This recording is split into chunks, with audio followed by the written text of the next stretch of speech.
This is Tony, and we'll see you in the Tampa Morgue after this song.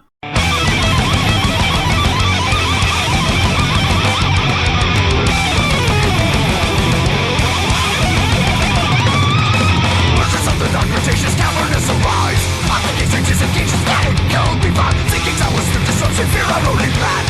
Identical retribution, dissolution of man. Mysteria. Rise.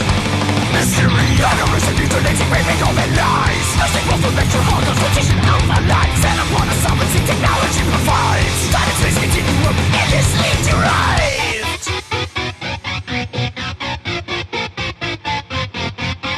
10,000 rays, painting many eyes, inbreeding, conjoining, vanquishing life.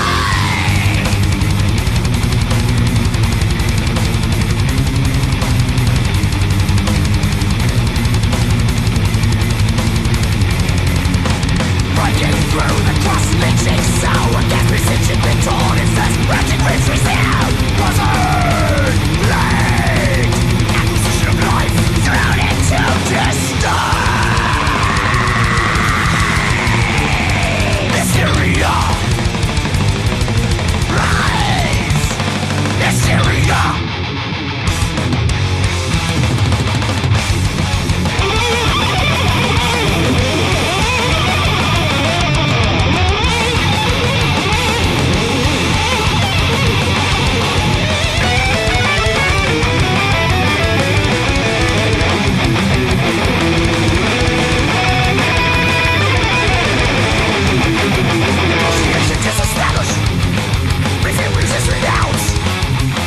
Finality of fortitude.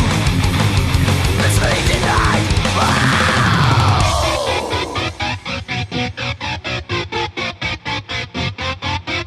Lords of Mysteria confronted and past.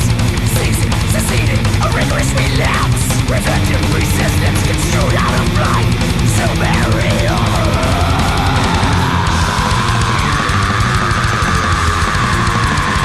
Mysteria.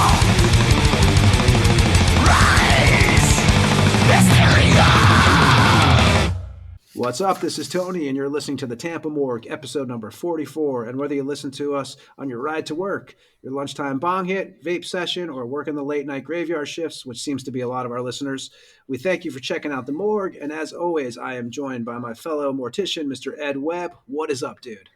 Mr. Anderson, what's going on, brother? Not much, man. Just midweek. Oh, no, today's Friday, actually. I don't even know where the hell I'm at.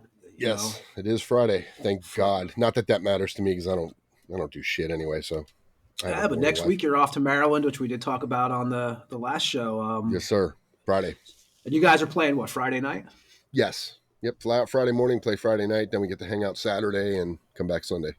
Can you say what time you guys are playing and the stage and stuff? Or yeah, 6:50. Yeah, 6:50. We're the first ones. So the power plant doesn't start shows until later because they let all the bands play the Edison lot, like where we played last year. Which kind of fucked things up last year because of there was a weather issue, or not last year when we played in 22. There was a weather issue and Obituary and Carcass had to be moved to the power plant. So I know Violence was playing there. So I think they fucked up the whole schedule adding 2 more bands because I think there's only 3 bands on that night. Do you know who else you're playing with that night? Shit. I think you told me the other day and I didn't remember. Yeah, dude, because there's so many, like, I haven't really looked at it because this is, we got thrown into this pretty quick. So, yeah, it's definitely, we played the Edison lot, which was the huge, where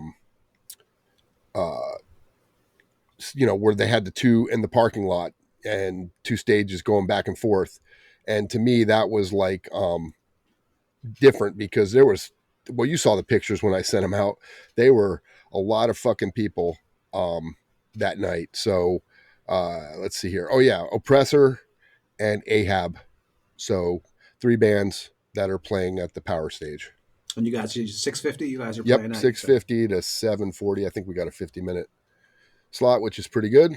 We'll get in some killer old school tunes. Hopefully soon we'll get to play some new tunes. Yeah, and we even have there's a big possibility, which I'm pretty sure is going to happen, that we're going to do some, which we haven't done in like 2 months, which, we started doing this, but it's hard, to the Instagram live. We have not been too up on it, but there's definitely a chance that you're going to do some IG live from Maryland Death Fest on the If show. everything goes according to plan, yes, I will definitely do it. Cause like I said, I don't know if we're going to get to the main lot, uh, Friday, because we're going to, if you've never been to Maryland, they have a busing package that you can buy if you're a concert goer, and that bus takes you between the power plant, and then there's one other venue, I don't remember the name of it because I haven't been there, and then to the Edison lot. So it constantly goes around a big circle. You can't really, I mean, I guess you could, but I think there's a mile or a mile and a half difference between the two, so you're doing a lot of fucking walking if you want to go between the Edison lot and then the power plant. I know How, me and Justin, the guitar player, because I had just met him for the first time at that show. We watched Carcass. They headlined the power plant, and everybody wanted to hang out, or they were going to go somewhere else. And me and Justin were like, "Fuck that, man!"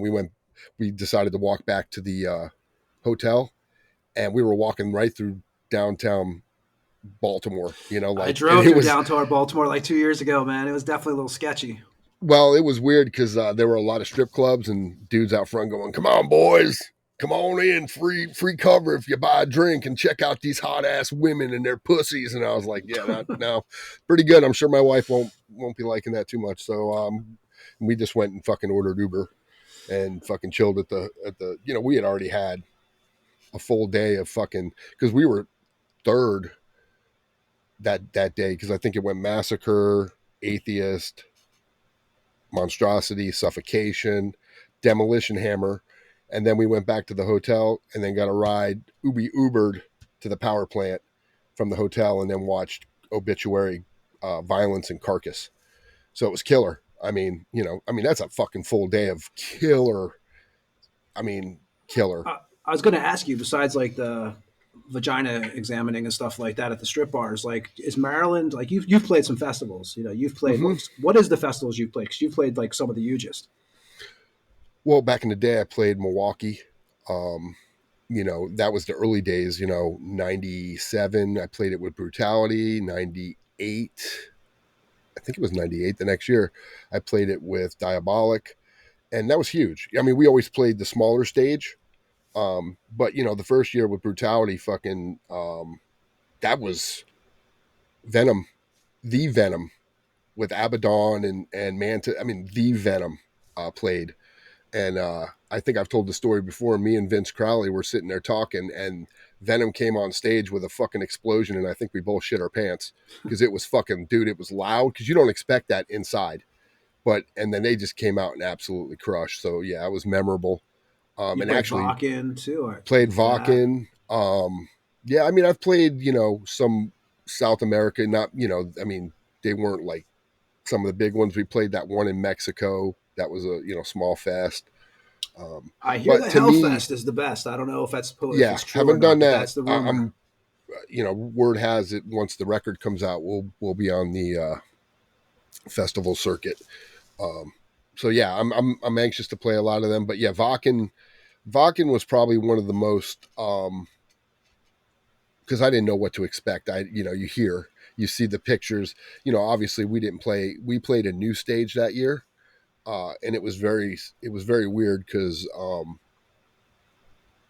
it was out in the middle of, like, it had rained for 4 or 5 days leading up to Vakken, so the whole area was nothing but mud. I mean, I you would remember you step guys had and to walk through that, didn't you? If I remember we had to correctly. walk through a portion of it, but to get to the stage, we were able to, go back and through the, inner circle. But when we got there, uh, Henry Rollins was doing spoken word, so it was like there was nobody there. And then they had two stages in this big, I guess you would call it a tent. It was huge though.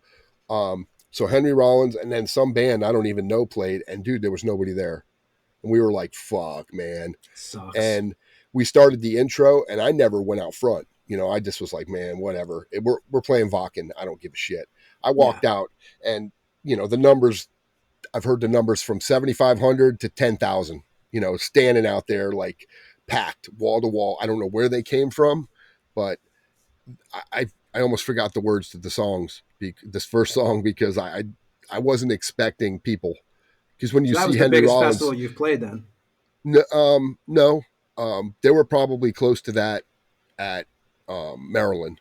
I mean, you got to remember, it's 2 stages across a giant fucking roped off or fenced off fucking parking thing, and yeah, there were a lot of people. I mean, those 2 would probably be the biggest for So sure. Maryland's. I've never been to Maryland Death Fest. Yeah, it's pretty killer because we got to go hang out Saturday, and that's where I saw the Cavalera do the Sepultura thing. I saw Corner. There were a bunch of killer bands that day. Autopsy played, and that was the infamous fucking, Eat Out Fest in the fucking in the fucking crowd. Yeah. So yeah, it's definitely as a fan, I can see why people would do it. The problem I have for festivals is I'm too fucking old and I don't want to stand for 12, 14 hours. I just don't want to do it.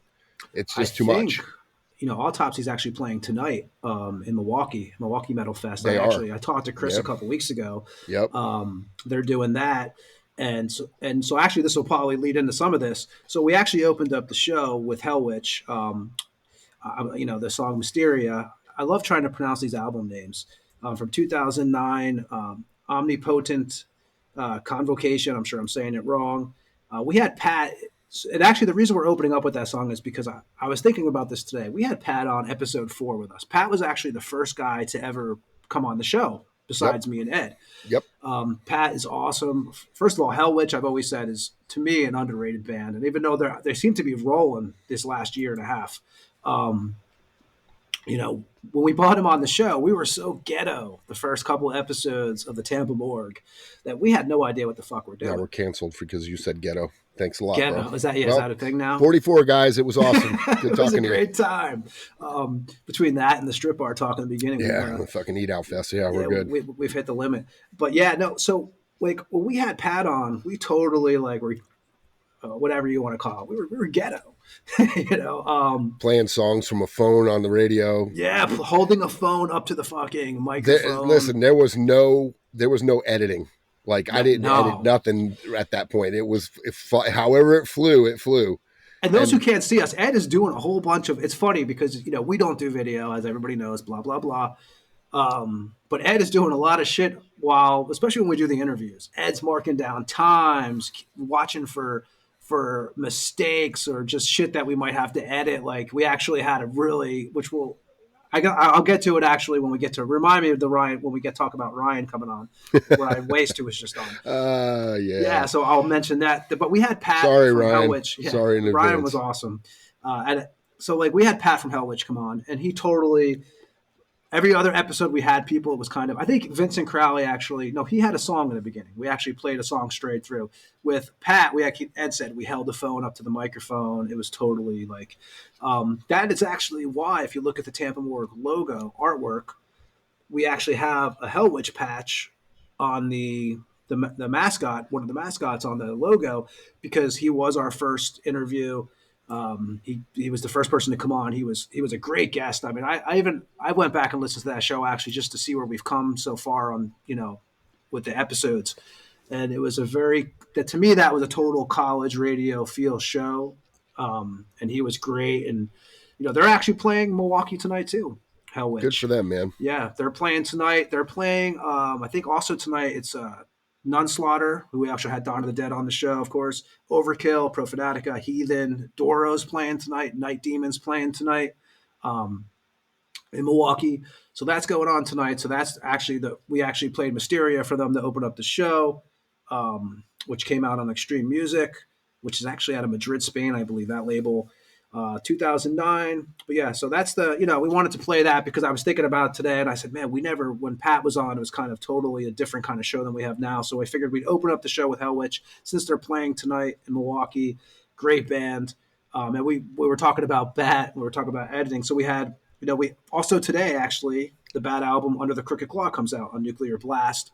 Whether, today's Friday for me and Ed who are recording. Some people will be listening to this tonight or tomorrow or the next day.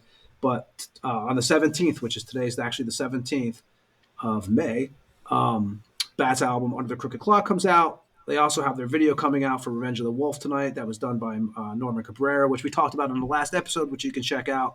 And it was funny because we were joking about earlier. We had Ryan had headphones on. So if you listen to the interview, you'll notice the last like 20 minutes, the volume on the headphones is a little different for him. You could still hear him, but you could definitely tell there was an effect on the sound, right, Ed? Yeah, yeah. One of his headphones died. So it was a great interview. I thought Ryan was awesome. But it was funny because when we were doing the show, Ryan had we were taking breaks or whatever for a couple of minutes, and Ryan had to take a piss, and like it was totally like he had mentioned Naked Gun style. Picked up the whole recording. Ed had to edit it out. It was the total like whoever seen Naked Gun. I completely saved it just for the next time. So I'm going to start off the fucking show with pissing, and then he can say this is Ryan Waste, and then whatever he says. But it was funny because there was no video. It was like he took the phone with him, it was like Naked Gun. Actually, I think what he did was he walked away and might have just had his headphones in and didn't realize that it was still, but it was funny, man. We get a lot of shit. See, people don't know the behind the scenes stuff. Some stuff gets cut out.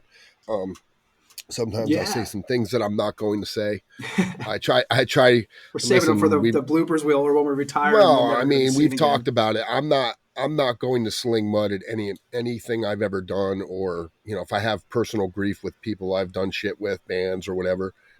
I'm not, just because I have this forum. Only if you're Ford will I sling shit at you. Otherwise, I'm not going to do it because it's immature. If they were in front of me or if they were on here, I would do it to their face. But I'm not going to do shit behind people's backs because to me, it was so long ago for most of it. And honestly, I've done more than a lot of those people, so I don't really give a fuck about them. If you want to know the truth, So that's that. I always love when you say. I always know, like sometimes me and Ed will be bullshitting on the show when we don't have a guest, because obviously we talk a lot more, when it's just me and him on here. And I usually now I'm like, Ed will be probably taking that out of there in about another hour. Well, but you're pretty good though, man. But in fairness, it's all true. It's all true. First of all. No, I know the shit. It's all fucking true. You lived a lot of it and you've seen it. So, the way I've been fucking treated by a lot of people has sucked. Some, pretending I don't exist and all that shit and, whatever. It is what it is. But I'm just, like I said, I'm not going to sling mud at anybody unless they're in front of me and they want to be combative, then we'll go that route. But otherwise, I'm a different story now. I'm not joking now, but Ed has to remind me half of the things I've been part of. Sometimes or I say something personal that actually happened, and I had to take it out because I was like, we're not doing that one. If you were there, you were there. If not, oh well. It was funny because I talked to Ryan the next day. It was either the next day or the day after, and I was telling him, I was like, "Yeah, we took that out of there." And he's like, "Oh, you should have kept it in." So he didn't give a fuck. But I know. Who knew? Hey, it was totally cool, man. Everybody hasn't checked it out. We had Ryan. It was great. Last week. He was honestly just like 100% of the people that we've interviewed, and I say this without being egotistical because it's true. Everybody says it, man. You motherfuckers know your shit, and I say no. Tony knows his shit. I'm the Ed's Jamie. Doing a lot of shit in the background. I'm the Jamie on the Rogan show.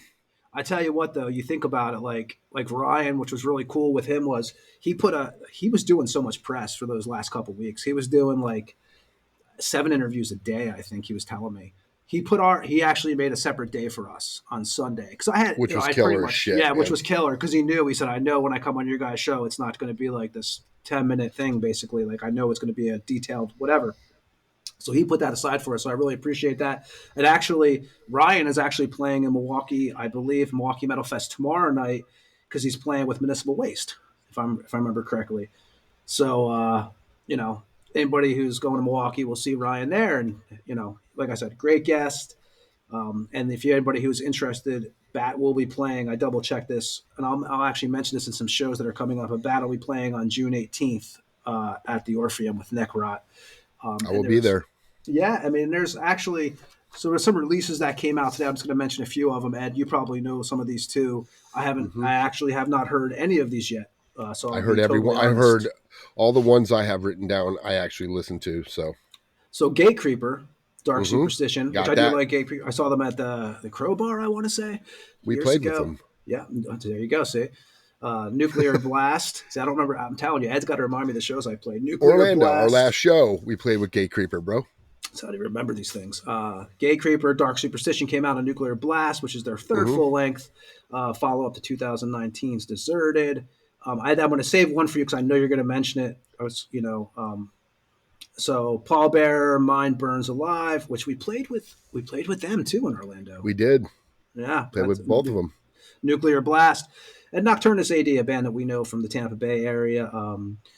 Unicursal, I believe the name of the new album is on that Profound Lord Records. And what do you got, Ed? Because I'm pretty sure you're gonna mention the King one, so I didn't mention that You one. got it, man. Kerry Yeah, King. because I Yeah, haven't heard it yet. I've only heard one tune. So no, it from Hell I Rise. I'm gonna tell you, man.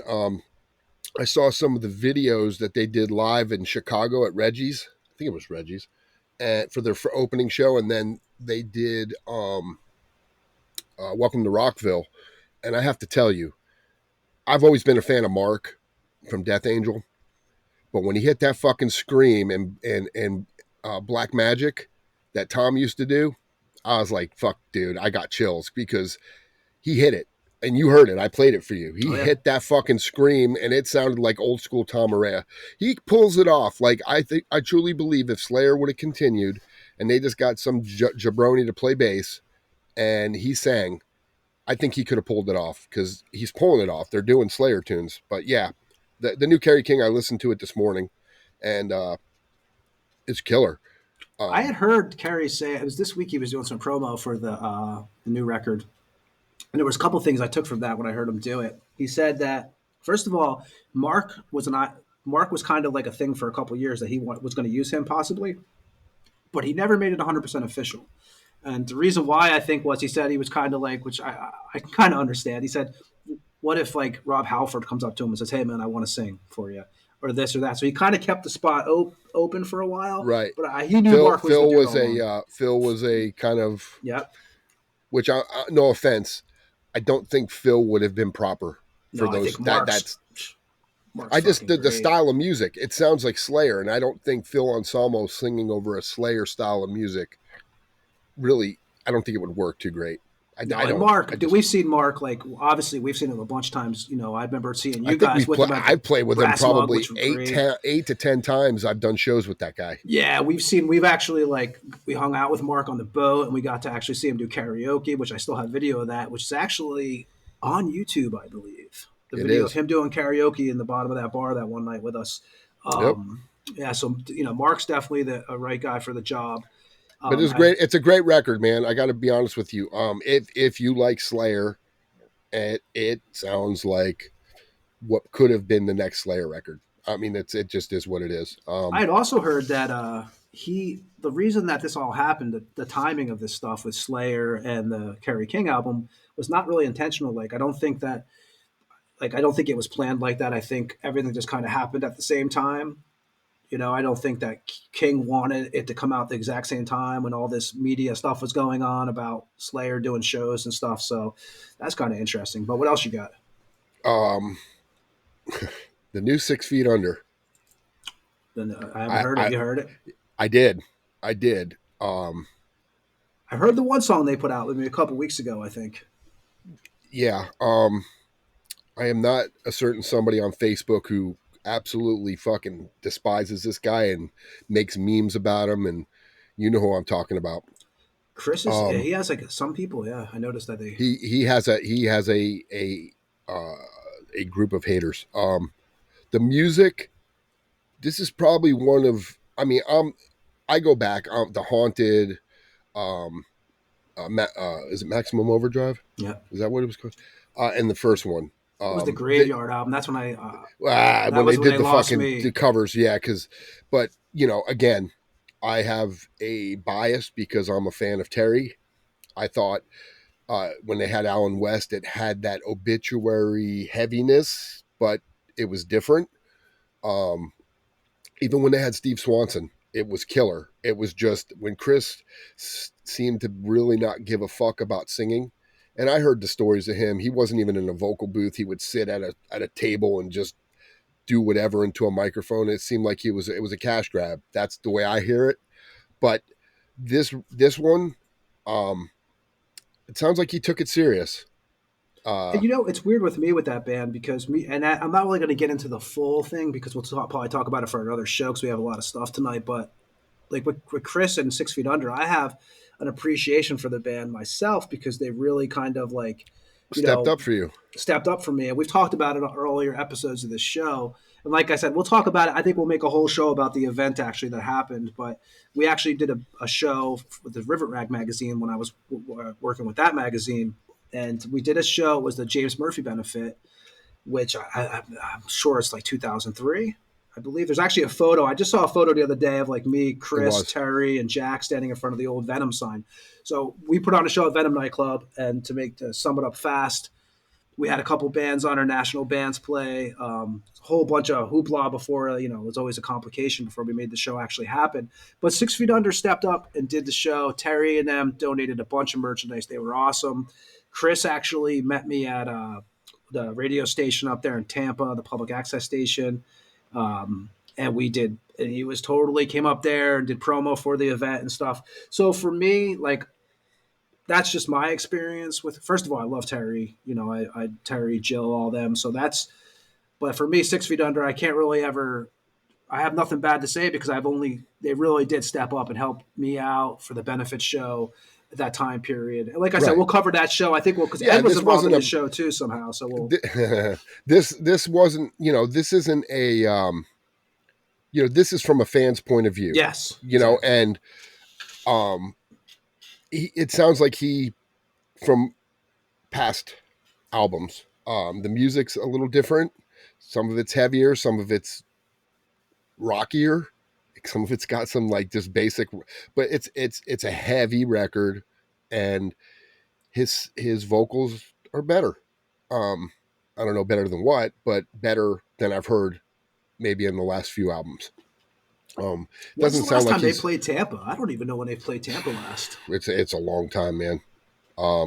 Yeah, I don't know, but it's called Killing for Revenge, and if you like 6 Feet Under, you might like it. I mean, I listen to everything because we do the show, and I'm at the gym, and if I hear something new, I'm going to listen to it just because I want to know what it is, and if it's a band I've heard of before, or again, if I see the album cover and and the band name kind of looks somewhat heavy, because there was a bunch of stuff that came out and I listened to it. I'm like, it just doesn't, it's not me.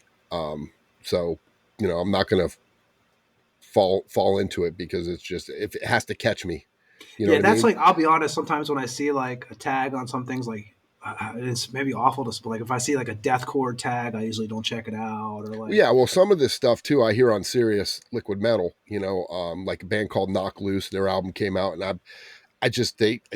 every time I turn on Sirius, it's like, here's Knock Loose, it's like, you kill me, dude. I don't want to hear the same band over and over. You're Liquid Metal. You could fucking play 2,000 different bands, a song all the time, but I'm sure they're getting paid for every play. You know what I mean? That's how it works. Radio companies, and labels throw out some money to Sirius, and they kill it. Like they literally like ruin it. Where you've got bands like, I'll hear Cannibal Corpse, and I've been hearing Deicide on there, and I'm like, oh wow, you're fucking finally playing the heavier shit, But then you don't hear Which it. I've been listening to the new Deicide actually too, Ed, because when it first came out, I needed a few times to listen to it, but I have been listening to it. Yeah, and his vocals, dude, I walk around fucking with some of those in my head, and I'm just like, God damn it, Glenn. Some of his vocal patterns are catchy, and I find myself. Album, his vocals are definitely. I find myself fucking going, why am I saying this? Because it's wrong, but it is what it is. But the last band I checked out was a band called Cognitive. I saw they had an album out today. Abhorrence, yeah, and I was like, I know this band. I've heard them before. It was good. It was. Where are they out of? I was actually just looking at this. Actually, their I'm album, not the album sure. cover. Actually, the album cover kind of. That's what. When I saw it on Spotify. Well, if you go under metal, because they have categories on Spotify, so I just go to metal, and the first thing that pops up is new releases.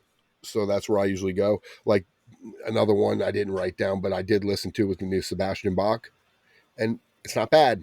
Um, he's He has some trying, neck. He has some problems. I heard some neck problems and stuff. Which yeah. obviously at these ages. But I heard that he's got some issues going on with his.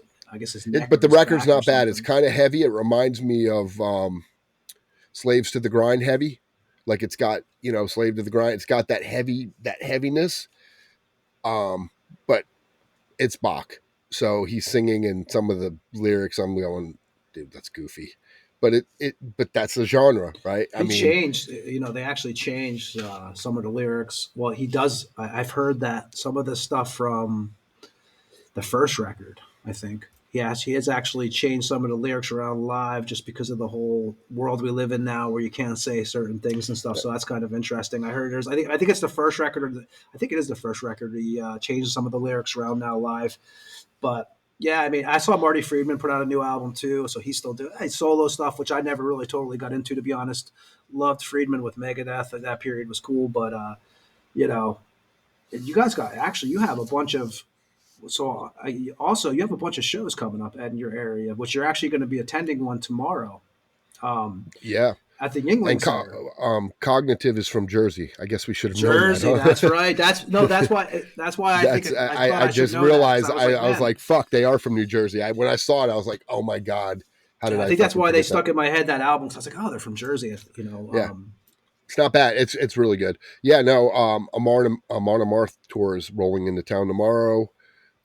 Cannibal Corpse, Obituary, and Frozen Soul. So I 6:30 bought. doors on that. I no, I did not get free tickets because that's everybody's like, oh, you guys. No, I bought my own tickets. How I much do were hope. so? Can I? So if no, you probably got some. You probably because you know the in and outs. You probably got some deal on the tickets. But what would you think the average ticket would actually go for? Oh, I know what they went for because I was going to buy them originally because I'm trying to take Bryce to as much stuff as I can before Yeah. you know um, the bottom falls out or whatever. Because I took him to the last Slayer show. He had never seen Slayer, and now he listens to Slayer and he goes, "Man, I wish that I would have listened to you earlier and knew who they were when we went to see them." But Amon Amarth was on that show, and that was one of the bands he said, "I love that band. That was killer. I Oh, so love he's the." gonna have a good time. So he saw the Viking ship on the stage, and this is when they were opening for Slayer. They didn't even have their full stage show. This is their show. And he's seen Obituary. He was there with us in Orlando filming when, remember, we took him. And he saw the Conduit, then the Haven. Yep. Then. And then he saw Cannibal open that Slayer show. So he saw Cannibal Corpse. So he's seen these bands. So he knows who they are. But yeah, the tickets for the nosebleed seats were like $60. And then I think I don't know if their seats are not in front of the stage. The general, down in front, they were like 90 something bucks, $100. That's what I kind of figured. Yeah. I mean, you got a touring package. I mean, have you seen the stage?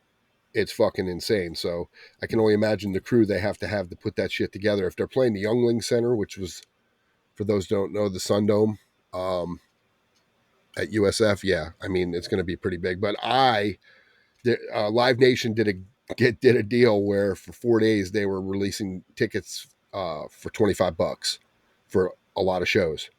So I spent I spent fucking $300 and something on tickets for a bunch of shows, and I'll probably be cast out of here for the shows I bought. But listen, my wife and my family want to see shows. I'm going to go.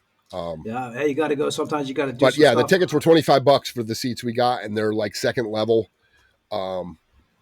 like a side view of the fucking stage. $25, and who knows? Maybe I'll get to see Terry. Who knows? We'll see. Yeah, that Colorado, that Red Rock they played. Oh my God. I'm sure a lot of people that listen to the show have seen the photos. That's pretty amazing, to see, for Eric Rattan and all them, and just to see those guys up on that stage, it just looked absolutely awesome. They all deserve it, man. They've been doing this shit for way too long. Yeah, no, definitely, and it's good. So but for $25, I'm happy. Yeah, that's tomorrow night actually. So and then the next week I get to go, so I'll have 2 weeks of fucking killer metal. Yeah, you'll be definitely ready to be at home for a while probably. Yeah. After that, you got Thursday, May 23rd. You have at the Brass Mug for $15. Let me see here: Dripping, Roots of Deception, Thrash Panda, Implosive, Disgorance, uh, Blunt Force Trauma, Blood Tide. Monday, June 17th at the Ritz. You have Guar, Weed Eater, Ex Cops, Squid Pisser. Um, and that's the Age of Entitlement tour. That those doors are at 6 for that. I don't have a price for that, but that's at the Ritz in Ybor. Tuesday, June 18th, 2024, at the Orpheum. Off the one that now is actually on Nebraska Ave. We were talking about the show a little bit earlier. Bat, Necrot, Street Tombs, and Virulence. And that's the Lifeless Birth tour. And that is $25 day of the show, $20 free. That doors are at 6:30 for that. And it's funny because I always do this now for some reason. Whenever I look at these, I'm trying to announce some shows on here once in a while, and I look at the prices. So it always makes me go back a little bit. And Ed, you may have been at some of these shows that I'm going to mention here. I did pull some shows earlier that I thought were like, I just looked at these were like Tampa shows. That's why, the back in like 80's and 90's. So Morbid Angel and Amon, September 1st, 1989 at the Sunset Club. I was there. Could you, so you're there. So I'm figuring you're paying $5 for that show. The flyer actually didn't have it on there, but I'm figuring that's like a $4 or $3 to $5 $5. show. The shows were $3 to $5 there. Yeah. Obituary, a Halloween bash at the Volley Club, 1989, $5. That was off Nebraska Ave. I was there too. There you go. 1986. I think Brutality. I think the original Brutality opened that show. That was 1989. Oh no, that would have been somebody else. That other Brutality. 86, May 26th, 1986. Morbid Angel, Massacre, Hellwitch, Executioner, and Havoc. Not the Havoc that's around, the older Havoc. Mm-hmm. Rocky Point Beach Resort, which was a place that I never got to see a show at. I've seen some fucking great, crazy like sabotage footage from that and stuff. Venue. That was Memorial Day weekend. That was $6. $6. Morbid Angel, Massacre, Hellwitch, Executioner, and Havoc. Volley Club again, May 29th, 1989. Amon, Nocturnus, and Atheist. Was there. Saw that show. 89. And the show we've talked about here and I actually was never at the Armory. I know you've been at the Armory before. And we talked to, I believe, Dave, right? No, Bobby G. We talked about this show with. It was Megadeth, Overkill, and Massacre. Mm-hmm. That was $11 pre, $13 day of the show, and the Armory was off of what? Howard Avenue. Yes.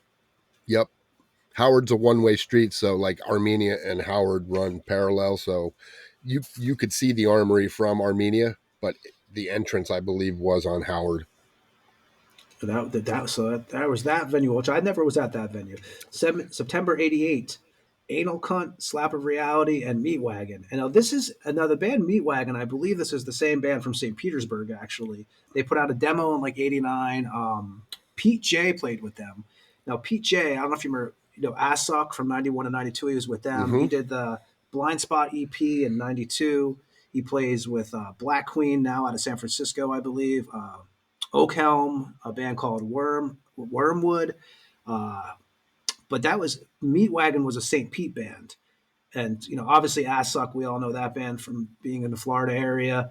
But Pete played bass. I think he played bass with Assuck, and I think he plays guitar and with some other bands. But that was at the Sunset Club, and that was another show that 88. And obviously you talk about the Sunset Club a lot. We talk about that venue on this show. Sabotage and Nasty Savage for $7. The first annual heavy metal marathon was back in the 80s. Also, Morbid Angel. So actually, Morbid Angel opened for Massacre on this show in 86, and that was at the Street Club. Wow. And that was what, Bill? So that would have been what? So if you're thinking 86, what? That's Bill, Rick, Cam, and Borders, Terry. Right? 86? Yeah, I think that's Borders. I don't know. But I think that actual show, they recorded that show and like mailed out some copies of it as demos and shit back then. But that was 86. And and then Nasty Savage obviously was playing Rubies back then. But all the shows were like, I always find it fascinating when I look back. Like we were talking on the Jersey episode a couple weeks ago about some of the prices from the venues up in Jersey and stuff. We were paying like, it's crazy, like $7 or $6 to go to a show, and now we're paying. It's way different world now. That also brings me to, like, I was also digging this weekend a little bit, watching some videos this week. And Ed, remember? I know you remember this. The Tampa Bay Metal Awards. Yep. So I've been to, pretty much went to all of them. So it's kind of crazy if you look at like, so it's weird. In Tampa, you also had this, and we'll talk about also the Tampa Bay Music Awards, which was actually they would have there. But the Tampa Bay Metal Awards. So the first year, I guess, was 1990, and it was at the Ritz. It was every September, if I remember correctly. It was every September. And I was not there for these couple of these because I was first in Tampa in 92, 93, but I didn't live there. I didn't move there until after 95. But 90 September 90 at the Ritz, the Tampa Bay Metal Awards.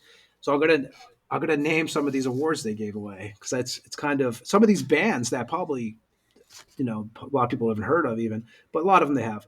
So best signed band was Atheist that year.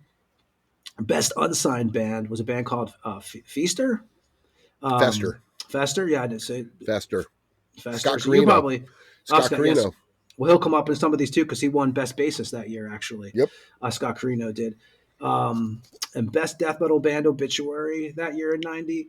Best New Band Mortuary. It's a name I hadn't thought of in a while. Best Album Release The Gruff. Best Guitarist John Mahoney. Best Drummer Curtis Beeson. Ace Records, which we'll talk about in a little bit, was also added to the Hall of Fame for the Metal Awards that year. Keith Collins, remember Keith Collins Crunch? Yep. He was added to the Hall of Fame that year too for this award show.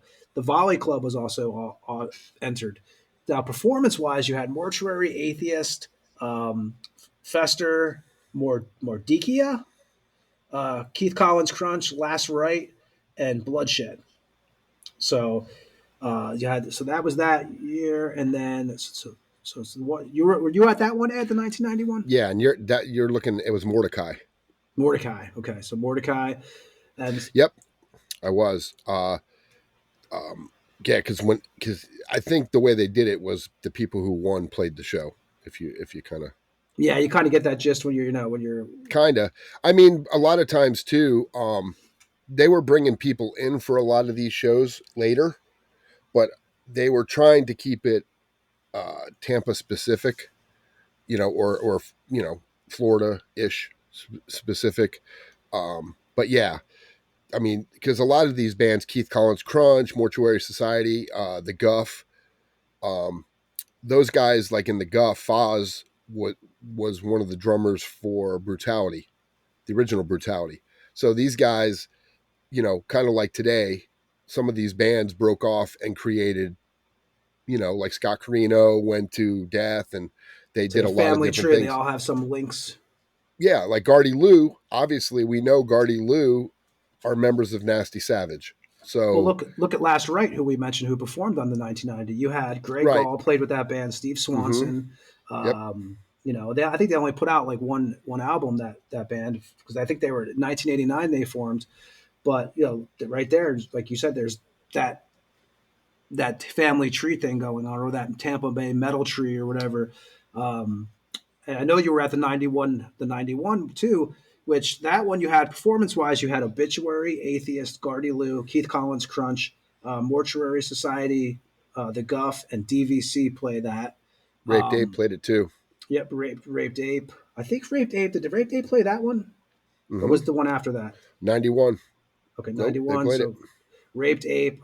Best signed band, again, Obituary. Best unsigned band, Havoc Mass. Yep, they were, and believe it or not, they played a lot in Tampa. It's surprised they didn't go anywhere because they weren't bad at all. Well, we're actually going to play some of them in a minute, but best death metal band, Obituary. Best new band, Gardy Lou. Best hardcore band, Gardy Lou. Best South Florida band, Raped Ape. And if whoever hasn't heard Raped Ape, we just had Pooch on a couple episodes ago, hung out with us, gave us the whole Raped Ape history. Best Central Band, the Janitortures. Yep. Best Vocalist, John Tardy. Which, I mean, is there a better death metal vocalist out there? It could be argued, I guess, but as a voice-wise, you're going to get a better death metal voice than Tardy. I don't know. I will tell you this, from album 1 to album whatever number they're on, go listen to them and tell me if you don't hear the same voice. I mean, It is what it is. I mean, he is truly a goat, no doubt. Nicest guy too. Totally cool guy. Best guitarist, James Murphy. Best bassist, totally understandable, Roger Patterson. Best drummer, Curtis Beeson. Best demo album, Brutality. Best album release, Obituary. And like I said, performances by Obituary, Atheist, and a bunch of other, bunch of names that we all know. And I'm actually going to play, we talked about Havoc Mass, and I'm actually going to play a song off their 1993 record, Killing the Future. And the song is going to be called All That Is Evil. So, and like we mentioned that band, you had Ray Wallace and Andy Wallace. They were brothers. And Curtis Beeson was the last lineup I think they had. And they, Andy and them, they played in Static Sector, Inhuman, and then obviously we mentioned Last Ride already, who they were part of that band with Greg Gall and Steve Swanson, actually. But this is Havoc Mass with the song All That Is Evil off the Killing the Future album in 1993. And we'll be back on the Tampa Morgue right after this track.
Will be overlooked. Some righteous fools when I'm asked of God.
There you go. That was Havoc Mass with the track All That Is Evil off the Killing the Future 1993 album.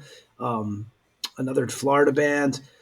And so then you go to like 92, right? You go to 92, and then it's again at the Ritz Theater, September again. You had Best Signed Band Obituary, Best Unsigned Band Brutality, Best Death Metal Band Deicide, Best New Band Disincarnate, which you can actually see the whole Disincarnate performance on YouTube for that event. Best hardcore band, The Gruff.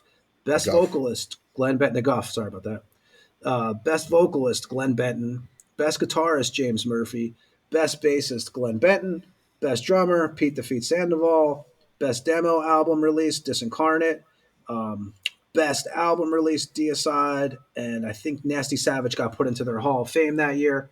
Performance wise, you had Deicide, Jenner Torturers, Brutality, Acheron, Epitaph, Mr. Mark Good, Disincarnate, Mordecai. Disfigured Head, more. Yep, there you go. And I will tell you, that's the show we talked about with Vince, where he was doing his ritual, and somebody said something stupid from the crowd, and he jumped off the stage and absolutely pile drived him into the fucking pavement. He was a friend of ours too. I'll never forget that. We talked to him about it on the show because he fucking shoulder blocked me as he walked by and almost took me out. And I'm a pretty big dude. And I just talked to Vince yesterday, by the way. Yeah, about he coming turned on our around and show was again. like, sorry, dude. And then fucking said, say it again, motherfucker. And the dude fucking went to say it, and he dropped him, ruined the whole element of the little ritual he was doing. And then he went back up there, and I'm like, I thought I've been angry before. I watched this dude fucking up there singing angry, just looking right towards us the whole fucking time, dude. Yeah, that was a good one.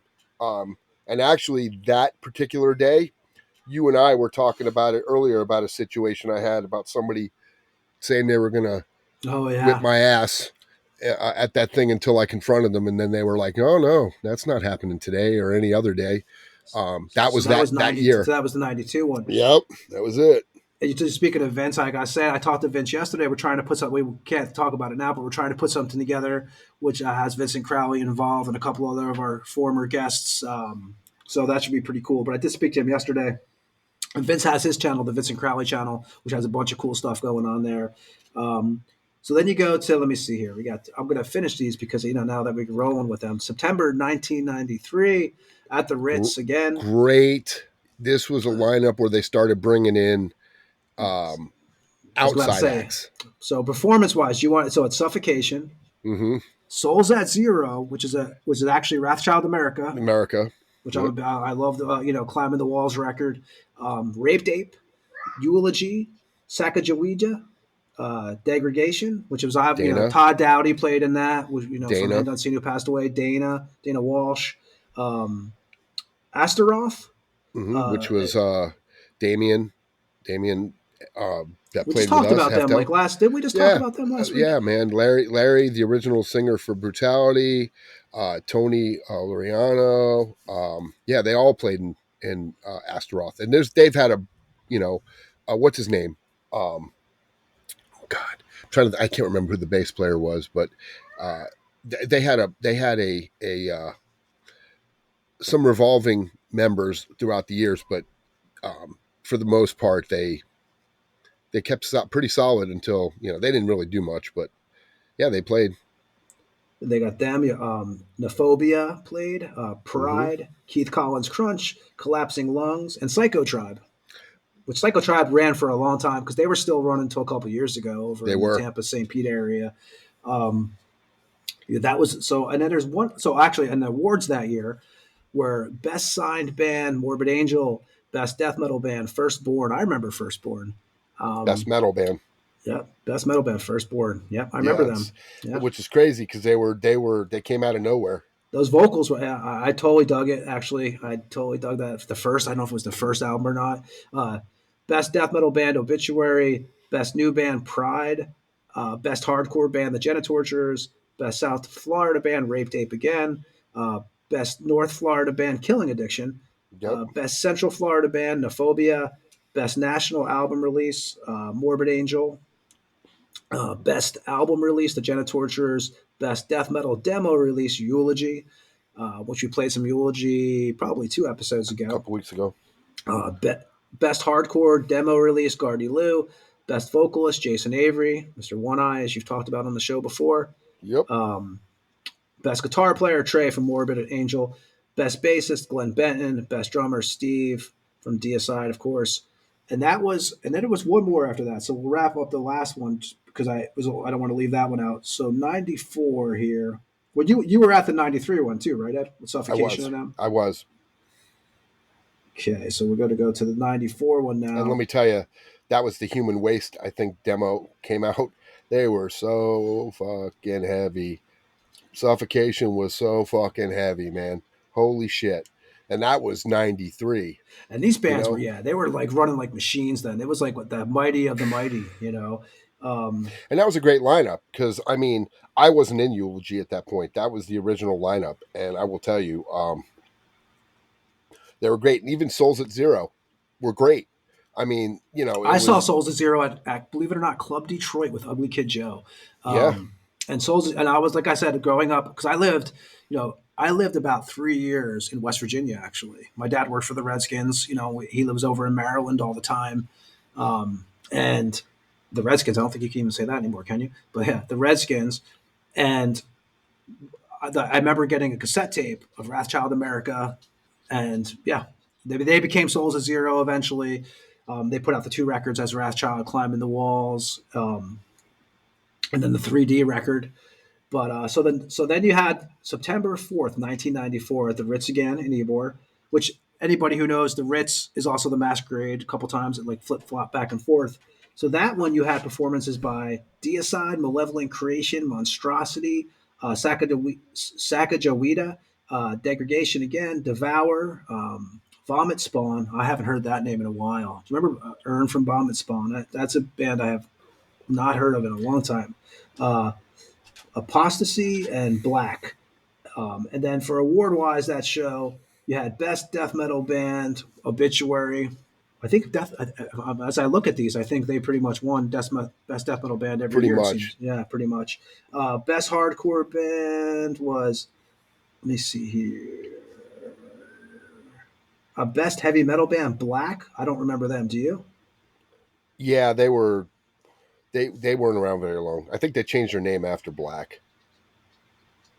Yeah. So Best Signed Band, Collapsing Lungs. Uh, Best Death Metal Demo, Firstborn. Best Signed Band Demo, Marilyn Manson.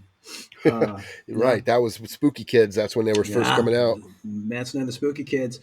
Best Metal Vocalist, Glenn Benton. Best Metal Guitar Player, James Murphy. Best Metal Bassist, Sean Malone. Best Metal Drummer, Steve Shame. And then Eric Schneider, Hall of Fame inductee that year. Death also, Chris Oliva. And yeah, so that was the Tampa Bay Metal Awards. And back then it was a different time period, right? Because you had Oh, even magazine wise, I was looking at some of the publications that used to come out back then. You had Thrust, the Tampa Bay Spike, Bay Area Beat, Creative Loathing, which I don't know if it was still there when I was in the area. I don't know if that's done now. yeah, I haven't seen it Focus, in a long time. yeah, Focus, which Focus was was a still big around for a one. while. Full Access, Jam Magazine, Live in Jam. Tampa, what is it? Rivet Rag, of course, which I was involved with. Players Magazine, which we've heard about that on our show many times. People putting wanted ads for musicians in there. Uh, yeah, I mean, there's a bunch of them, obviously. Tampa Bay Mayhem Magazine, I believe, was another one. But there was also another thing too. There was the Tampa Bay Music Awards. So, that was another event too where it's just changed so much because I don't see in the last 15 years, I haven't seen the stuff in Tampa being there, in a long time, any of these kind of events. The Tampa Bay Music Awards, which we actually have a couple clips we're going to play for you from this event. That was the one that I know. This one that we have clips from is from '92, also July 3rd, 1992, at the Tampa Theater. Do you remember, Ed, the Tampa Bay Music Awards? I do. And they were on what, public access TV, or were they on regular TV back then? No, public access. I'm pretty sure it was public access because you can tell by the quality. Yeah, so public access. And so the first one we're going to play was Best Metal Band Award. And the Best Metal Band Award, this was on TV. They actually, you could actually see videos of this on YouTube still. And that was 92, we said. And Ed, do you want to play the clip for that one? And then let me see here. That was the best, the people that were going, I'll name the bands that were up running on this thing. It was Iced Earth, Sabotage. Let me see here. What else was it? Tiger. And they'll actually say who's going to be who is actually nominated and stuff. But it was a thing. Like I said, they had a bunch of different kind of acts. Like I was actually watching all the people that were actually on the show and stuff like that. Like the different, how would I put it? The different, acts. Like there was like rap acts, I think, like rock acts. Yeah, it was a whole. It wasn't just metal, but they did honor. Yeah. They did mention it though. Like now, I think on the whatever these awards have on TV now, they just basically like they don't even show those categories, like the metal category and stuff, are like totally pushed to the side and everything. But I know DJ Justice is one of the guys that was one of the announcers here, and then a South Florida radio guy. But Ed, we're going to play that really fast, and we'll come back. This is a clip from the 1992 Tampa Bay Music Awards that took place July 3rd at the Tampa Bay Theater. Heavy metal rules! I don't know, it's becoming mainstream rock and roll more and more. Let's take a look at the nominees for this year's Heavy Metal Award. Iced Earth. Lucian Black.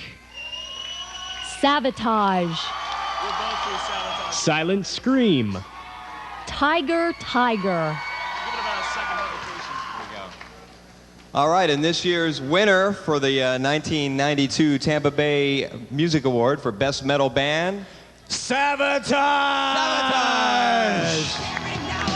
Late at night, the strange come out. Time again. I'm just looking for a friend, but no one seems to be around. Just this monkey that I found still is my only friend. And tonight he grins again. Tonight he grins again.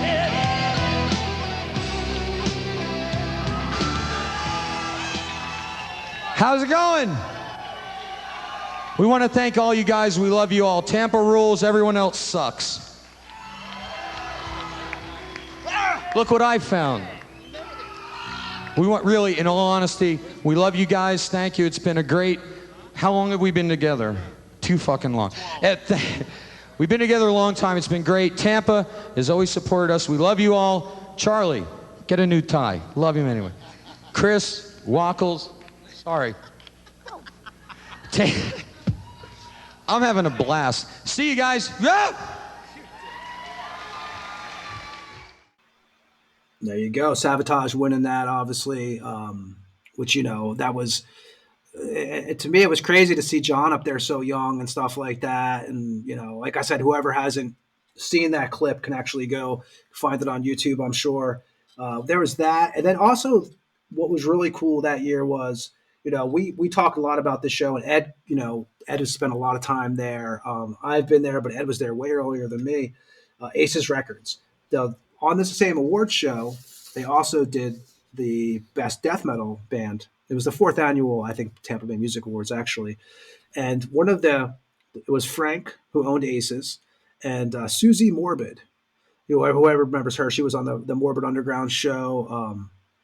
And Susie Morbid, she's actually, what's crazy is she's actually around still. She's a musician now. She does like electronical music. Her name is like Susie Solar or something like that. But this clip we're going to play here is for the best death metal band at the Tampa Bay Music Awards, which was 1992. And I know it was Atheist, Death, Deicide, Morbid Angel, Obituary. But this is actually Frank, who owned Aces Records, and the legend in the Tampa Bay area, and Susie Morbid from the Morbid Underground. And after we listen to this, it's going to be like, I think this is like a 2-minute clip, 3-minute clip. We'll come back and on the Tampa Morgue after this clip and talk with you. Well, Frank, the owner of Aces Records, has been a lover and a promoter of hard rock and roll music for some time now. And long before the rise of death metal, Frank encouraged and supported its existence, and he's pioneered local bands by selling their product down in his store, and he welcomes all the musicians into his store, allowing flyers and other material to be put in there, as well as employing many of them, and that's a big deal right there. Frank is joined tonight with Susie Morbid of the Morbid Underground, seen on your local public access channel. Susie's show exposes our local death metal scene in the national death metal acts as well. Presenting the best death metal band, we welcome Susie and Frank.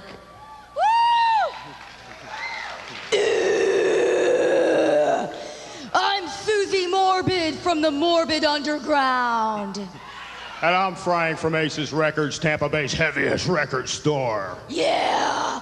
Death metal is the most brutal and most extreme form of music today. A genre of music that started underground, it's now growing by leaps and bounds. From the sustained double bass to the fast and furious riffs to the vocalist death metal growls, it's truly a genre of its own. The death metal community is a very tight-knit group of people who have grown over the years into one big family. Now, both of us know all the nominees in this category, and it's going to be very difficult to pick one that's going to say they're better than the others. As far as we're concerned, there's no losers in this category. Every one of them's a winner.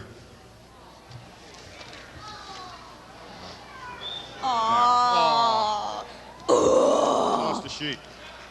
You lost there, right there, right there, right there. You start with that, right? No, yeah.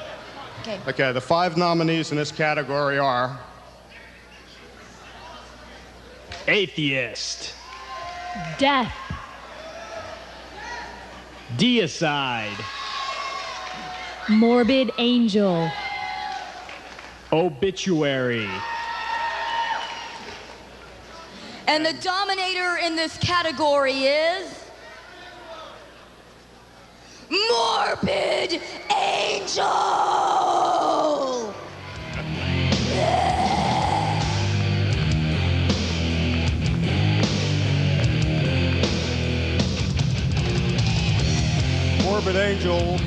Morbid Angel is in Holland right now playing. So David Vincent asked me to accept this for him. Thank you very much. Thank you. Watch the Morbid Underground. Morbid Angel wins it, huh? And Frank, that was the award shows. Like, I wanted to go over some of the award shows. I thought it was cool that used to happen in Tampa a lot, and it was like a thing. I thought it was cool that they actually showed the best death metal band on there. Like I said, now all those awards are pushed to the side, anything heavy or anything like that. But Ed, you were an Ace, Ace Records. Obviously, people who don't know, Ace Records is obviously a very legendary record store. And actually, Frank actually started in New Jersey. Frank was a Vietnam vet. He was a helicopter pilot in Vietnam. He had a Purple Heart. So Ed, what do you remember about Aces? I know we've talked about it on the show before, but so Aces Records, I don't know, you're referring to the one that was on Fowler Avenue.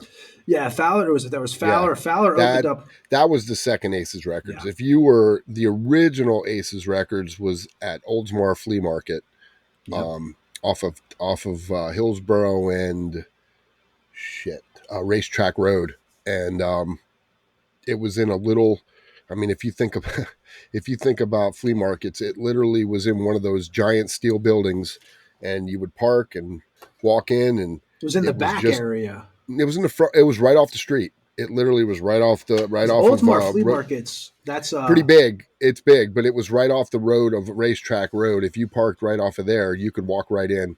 And it was one of the most, because we talk about going to Trax or Sam Goody and those record stores, and this was completely a unique experience compared to any of that. Walking in and seeing David Vincent or James Murphy working there and giving their selections for you to buy at a time when you didn't know who Morbid Angel, Deicide, Atheist were if you didn't follow it. Like, I knew who they were only because I seen them at the Sunset Club. I knew James was in Death. I knew James had played on the Obituary record. So I kind of knew who he was. I knew he was an Agent Steel. And David, he would always push his stuff and, like Terrorizer, obviously, because he played on the original Terrorizer, but he would talk to you, and it was unique. Because here imagine you can go buy a copy of Blessed. I was saying to you earlier today, you can go buy a copy of Blessed Are the Sick and buy it from the guy who's on the album. Right. And you never even thought about walking up to him and saying, "Hey, can you sign my record?" back then? Because you didn't think about shit like that. You just bought the record, and I would go in there, and like, I remember he recommended Carcass and a couple of other killer band, Entombed. He's like, if you want to hear something fucking crazy, buy this one. It was Left Hand Path. And I mean, that's what started me now realizing, oh, look at this cover. Then I started, when he wouldn't be there, I would just fucking look around. Or Frank, I would talk to him all the time. And after becoming a regular, Frank talked to me. And then, of course, once I started playing in bands like Eulogy and stuff, I became kind of, a known guy instead of just a customer walking through the door. But yeah, I mean, Frank would make selections or suggestions. They had other workers working in there. I cannot remember his name. Dude from Australia they had there too for a while. And I remember, like, even when you go... I'm trying to remember his fucking name, man. He was such a killer dude, man. How can I forget his name? Because he was a unique guy. But they had a lot of in-stores in there too, man. They had, like, obviously... Nuclear Assault, Guar, Typo Negative, and G.G. Allen, which you can still see the footage from the G.G. Allen signing there, which is still on YouTube also, I believe. Overkill. It was just a place... Even when I see some of the old footage from there, just seeing the old displays and stuff like that just takes you back a little bit. And, when they opened up on East Fowler, they actually had a grand opening for that. The Guff played that actually in the parking lot. And I think there was like over 700 people that showed up to that event. It was crazy. There was no parking. 98 Rock was there. Brian Medellin, right? Probably was. Yes, for the Pit. They did the Pit, right? So yep. Still 3:00 in the morning that night. Whichever doesn't know, the Pit was I don't know if it's still on 98 Rock. The Pit was a show that went on from midnight till 3 a.m. in the morning. Yeah, I mean, and obviously to this day, it's still, Frank is still very legendary. I don't know if do you remember Frank Jr.? He passed away like 3 years ago, his son. Yeah, he passed away. And then eventually Heather McKinnon took it over. Remember they had like attack dogs inside the place too, walking around. Yeah, it was Heather and Brian Keenan, who was really killer friends with Vincent Crowley. Still are. I mean, but he was that guy was always, because he worked at the flea market too, Brian. So that's how I met him originally. And then he took over it, because what it was Heather, Brian worked there, and Mike Bearden was one of the owners of, from the original Eulogy bassist, was the owner of Aces. They kind of went in they took it over from Frank at some point. Did you feel like it changed during that? Like, or was it just the music that changed? I always wonder, like, that was if you think about those years when that was happening, the whole music scene was changing completely. It did. That was when Bearden and Jay Fernandez and them guys left and went and did Angel Trumpets, which was kind of like Typo Negative. Things started to shift.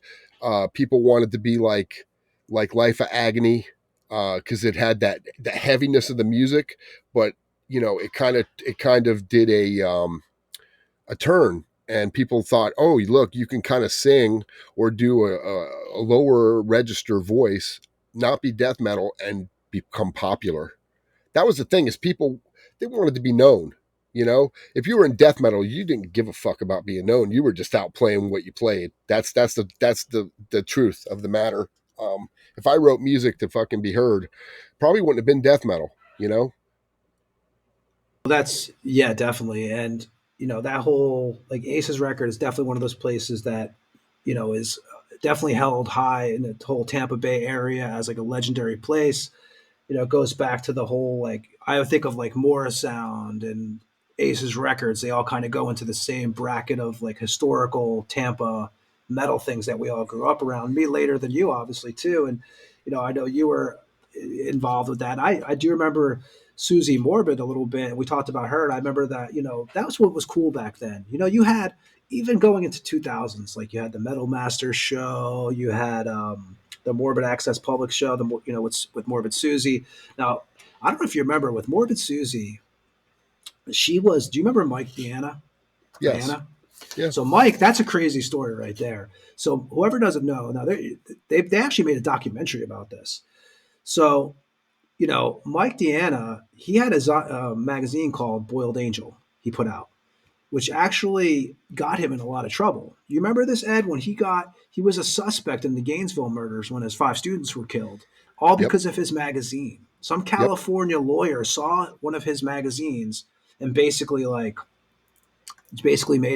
contacted the Pinellas, I believe the Pinellas police, and it was like a big deal. He had to go to court. He was summoned to court. He went to jail. They got him on like, what is it, 3 years probation, fines, 3 years of community service, banned from minors, had to take a journalism course to like learn the right way to write, all because he made a zine that was offensive. Didn't do anything wrong, right. just had this extreme zine called Boiled Angel. PMRC at its finest, right there. Yeah, I mean he went through some shit. That guy, man, it is crazy because he was born in New York. He moved to Largo, Florida. He started doing this comic basically, and he was printing it out of a print shop at one time that he worked at, and then I think at his school, this is what got him started getting him in trouble. I think he was printing it out. He was working at a school as a janitor and started printing this comics, and I guess left some pages behind that someone found. Um, he went through a lot of shit though. Like I said, man, like I heard that, like I was reading some of the things that he dealt with, and it was like the charges were like distribution. He got charged for publishing, advertising, just totally fucking crazy. And and I think him and Susie Morbid at one time were like engaged or something. But now, if you look at what he does now, Mike still does comics, has a page, has a whole thing going on. He's done artwork for like Autopsy, Fornicator, this band called Whore, which is actually like Rob Fornicator's band, Iron Monkey out of the UK. So he's done a bunch of stuff, man. But he really, dude, that guy dealt with some shit. He was the first I think he was the first artist actually to basically be arrested for something like this. Like it is crazy.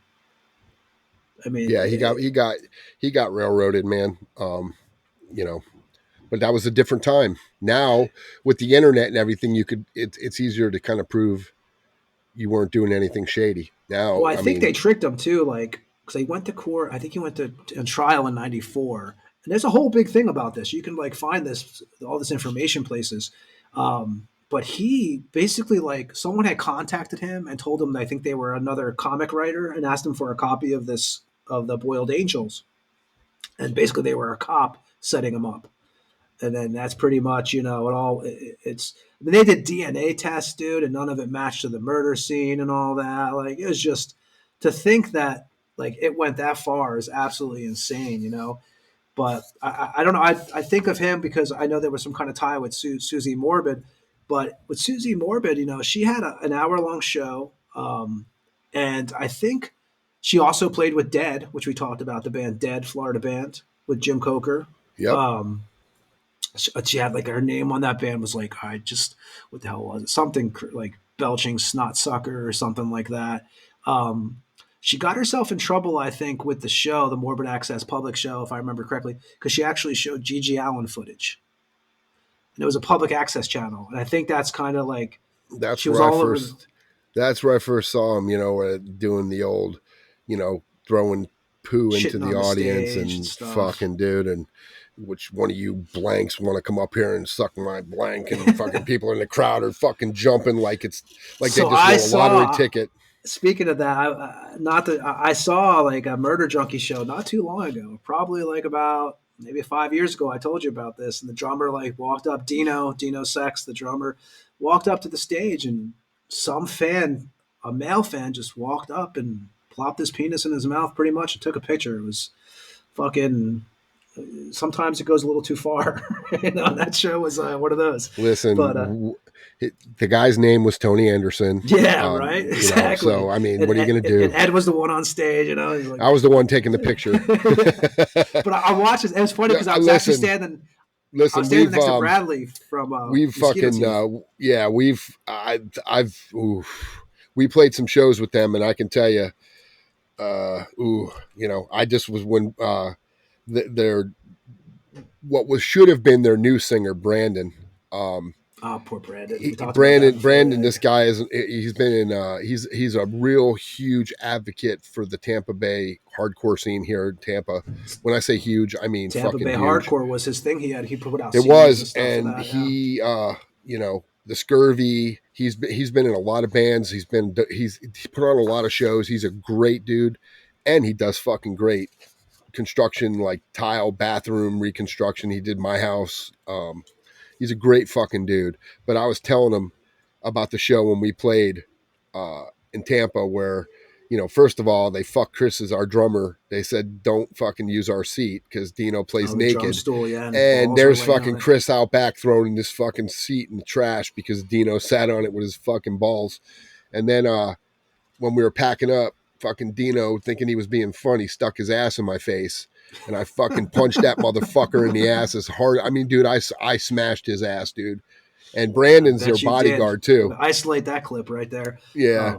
But Brandon's their bodyguard, dude. And he ran up and was like, dude. And I'm like, he told Dino, dude, you can't be doing that, man. Not to dudes like this. You know what I mean? Because I lent the dudes my gear, and getting an ass in the face, that don't work for me. So. Well, what was funny about that was like with the Foo Bar show I was talking about with the photo and this guy doing this with Dino, and I was standing on the side next to Bradley from Mosquito Teeth, and I remember like both of us just being like, oh my, like, yeah, fuck, what the fuck, dude? But hey man, to each his own. I mean, but that's Gigi Allen, of course. Actually, I'm really looking forward. We have Bloody Mess coming on in June, who has a lot of Gigi Allen stories, so it's going to be definitely an interesting one. I'm sick that day. Yeah, Ed'll be here. Ed has some stories too, but yeah. So I mean, that's Susie Morbid. Like I said, she is now a electronic musician, but she was the Morbid Access public access show in Tampa. That was a thing, and that was 90s. Like I said, she was on that clip we played with Frank from Ace Records earlier.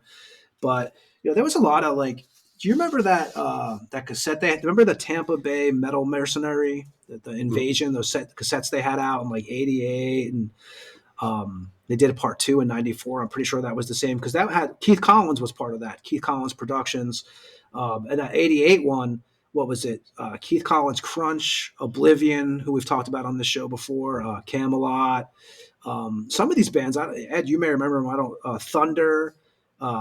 Blackout, I do remember. Halifax, SDT, Messiah, who I do remember because I did a show with their old singer, Messiah with 2 X's, Siren, who we all know, Dirty Virgin, Arsenal, Fester, Iced Earth, of course. Let me see here. Osiris, which I do not know that band. So that was Osiris, yeah. So that was '88. And that was they put out a cassette there, the Tampa Bay Metal Mercenary. Then in '94, there was another one that had like more Malevolent Creation, Monstrosity, Devour, Degradation, band Black that we mentioned earlier from the Metal Awards, Cadaveric Mass. And I think that was all done by Keith Collins, though. I think that was all his kind of things. But there was like they put out a couple of cassettes. You remember that too? Oh yeah. Yeah, that was. He tried to take the underground and get it out to people because remember, this is no internet. This is how we did things way before internet. Yeah, it's totally.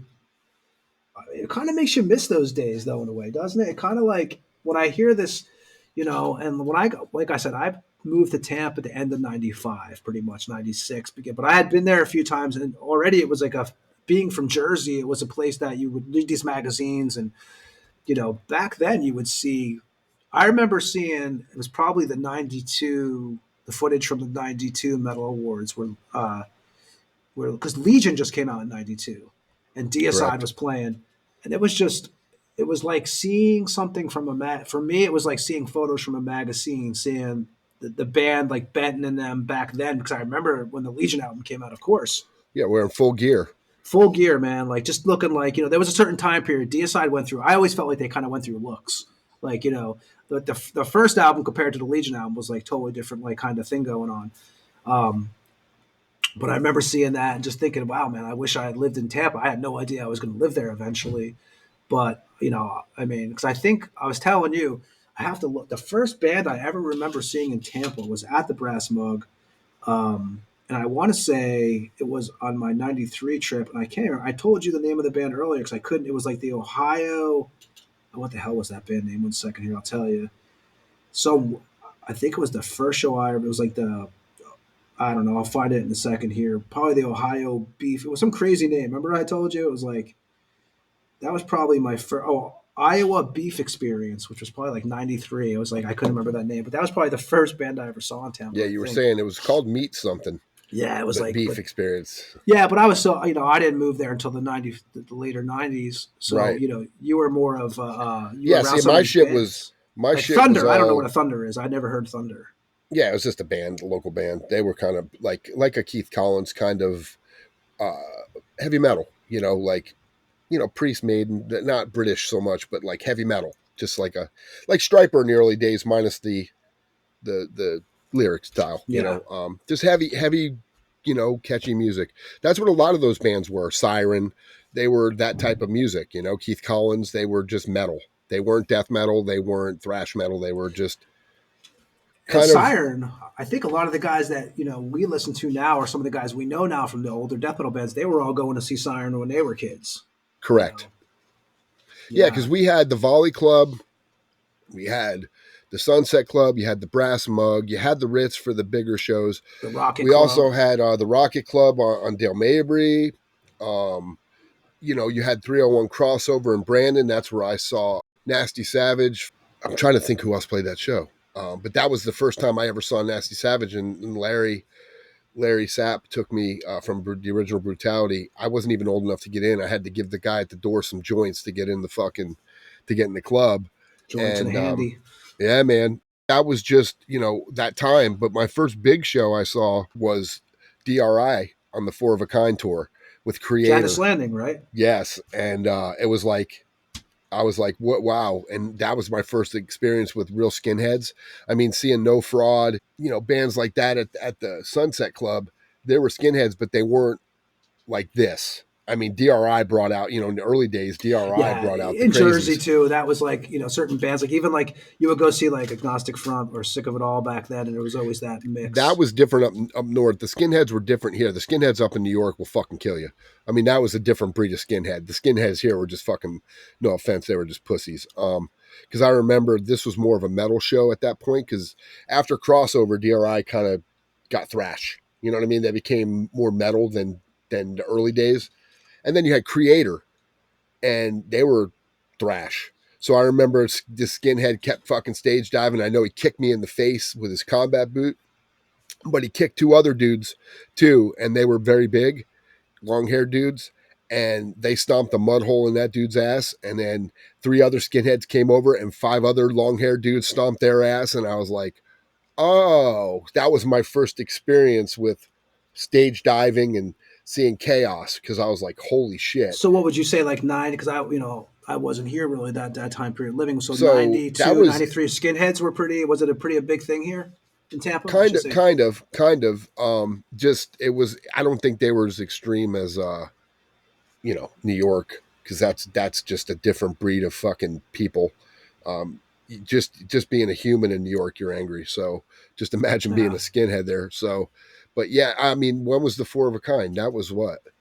88, God. 89. Yeah. 89, Because I think. this was Pleasure to Kill. So it might have even been before fucking, I mean, whatever it was like a couple years after I moved here. Because I was seeing Amon, Executioner, Ravage before they all changed their names. I mean, Nocturnus was Nocturnus. Never saw Massacre at the Sunset Club or Death or Mantis for that matter. Missed those shows because, there was no, if you weren't hanging out at certain places, and I was too young to hang out at a lot of places back then, you didn't really hear about the show. The only way I learned about shows is when I went to Vinyl Fever, which Vinyl Fever was a badass record store pre Aces that was right next door to where the Sunset Club was. It was across from the old Brass Mug. Now, did you go to? Were you like someone who was going to the? Were you going to the in stores and stuff at Aces? Oh yeah, I saw. So Nuclear Assault before they played the Cuban Club on a big tour they did. Sabotage, I think, did an in store there. There were a ton. And and that worked for Frank because he sold a lot of product. Because I think shirts were like $13 back then. I mean, just dude, crazy. I bought so many I would leave there. So at that point, I had a full-time job. So me and my buddy would go on a Sunday and go in there, and I would go in there with $30-40, and I would come out with shirts, fucking CDs. It was a time, man. Tapes, because tapes were still huge back then. And we would drive back to Tampa, which, I mean, from Oldsmar to Tampa, there was no main roads back then. You had to go back streets and shit to get to where you wanted to go. It was definitely, it was definitely killer, man. I mean, it was a time that can never be repeated. I mean, I saw a meme today that showed kids like with skateboards and BMX bikes and out there with ramps in the front, and there were kids that were dirty and shit, and it said, unfortunately, I truly believe this was the last of the real generation, because we were before internet took over, TikTok, fucking Instagram. Who knew when we were getting those AOL fucking DVDs what was happening? Like, who knew when you started getting those in the mail? Free hours. It was like, oh wow, this is pretty cool. Like, yeah, I remember I was getting the free ones for Net Zero at fucking Kmart, where you could get on for free. It was dial up, but it was fucking. As a matter of fact, dude, Gina, my wife, tells me all the time. From the first time when she would stay the night, she would get up at 5 a.m. to go work at Target, and when she got up, I would wake up and I'd go sit at a computer. I just figured out what computer was, and eBay had just started. And I'm like, ooh, and I started buying shit off of this eBay. I didn't know what I was buying. I bought a bass and I bought all kinds of crap that was shipped to my front door. And I'm like, what is this chaotic stuff here? Yeah. Little did I know, $450 million later, after buying shit for fucking the last 24 years, that I would be where I am. We use this, what we're doing right now was unheard of. Yeah, I mean, you're right, 100%. And, even though it will never be the same. And do you know who the first podcaster was? First podcaster. I want to take a guess, but I don't. No, go ahead. I was going to say Adam Carolla. Adam Curry. Adam Curry. Oh, really? He's the pod that Rogan talks about it. He's the podfather. He started the first one ever, the first podcast ever. See, coming off stuff every day on the Tampa Morgue. Coming off the heels of MTV, music. Because remember, he was the DJ. Yep. And when he left that, he started this thing called the podcast. He's the one. He might have even named it. I don't know, but Rogan acknowledges him as the podfather. That's crazy. He started, and that's what got Rogan interested. He goes, man, you can come on here with a friend and just talk about stupid shit. Here we are, 44 episodes in, and we're fucking. And you wind up, and it's like, we all know, like you said, things will never be the same, but I mean, it's good that one cool thing about the internet, because there's a lot of bad things about the fucking internet. It gives morons a microphone all the time and just blah, blah, blah. But like, you can look back on some of, like you said, you can go to YouTube and see some cool footage of things like Ace's records. Obviously, whoever Frank passed away in 2015. And he's a legend to a lot of us, that were involved in that scene, even outside the scene. And many people, people ask like sometimes, hey, man, have you ever been to Ace Records? Because to them it's like this thing, and I get it. It's kind of like Morrisound. Like people are like, the Morrisound is a historic place, so they ask about that too. But it is a different world. But like you said, we wouldn't. You got to evolve with it, I guess. But you can't forget that stuff. And it's cool when you go to the Brass Mug now. You can still see the Ace Records sign hangs up in there, which is very cool. Yeah, and there was a show. I want to say it was 95 ish. Jarrett had left Eulogy, moved back to Virginia, and Bearden was putting on a show at the State Theater for an Aces benefit. And he wanted Eulogy to play, and we didn't have Jarrett, but we decided to do it. We tried to get the old guitar player back. It didn't work. We got somebody else. We played the show, but that was probably the downfall because doing it without Jarrett just didn't work. But we played it. It was a benefit for Aces. I don't know. I wouldn't say it was for Frank. I can't remember that, but I know it was. They turned it into an online store, which I think it doesn't exist anymore. There's nothing. I don't know if it ever actually went online. Nothing Aces. Yeah, no. Yeah, I don't think it ever went online. That was the thing they were going to go online.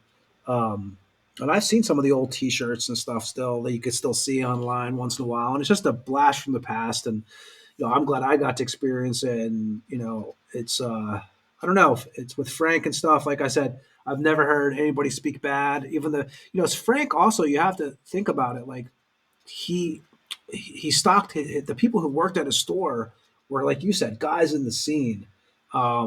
He also would give them time off for work when they had to go touring and stuff like that. Like I think it was James Murphy who would go on tour. They would cover him and he'd go back. I mean, it was a killer setup. And Frank was a fan of the music. He loved, he loved the death metal, and the more brutal, he was into it. So I mean, definitely cool memories. Anybody who has been to Ace Records or who has heard of Ace Records. It's cool to actually flash back on that a little bit. And, like I said, this show, we're kind of just hanging out and bullshitting. And I am going to play one more song, and then we're going to kind of just bullshit for a little bit and then, probably sign off. We're going to come back on next week also. So with all of that, the next song I'm going to play is by a band from Sarasota, actually. And what I'm trying to do is once in a while I go through and listen to some bands like, from the Florida area. Some bands we know, some bands, maybe we don't know. But this is a band called Greater Gods from Sarasota. And the song is going to be Tombs of the Blind Dead. This band put out 5 demos, 4 EPs, 1 full length. And I actually spent some time in Sarasota. I lived in Siesta Key for like about a year. Then I lived for 4 months in another part of that area. But they're called the Greater Gods, and this is from. Let me see here. We're gonna play. This is from 2020 EP they put out, and the EP is called "Return to the House of Gods," and the song is gonna be called here. Let's play. Yeah, we're gonna play "Tombs of the Blind Dead," and we'll be back on the Tampa Morgue right after this track from the Greater Gods. Look, these tombs have strange crosses. Never seen anything like it. What do you think of it? I don't know. It's very strange. Betty, there's one with writing on it. Oh, it's an archaic script of some sort. If my Latin doesn't fail me. Oh, these are the tombs of the Templars, an ancient order that worshipped the devil in the year 1250 A.D.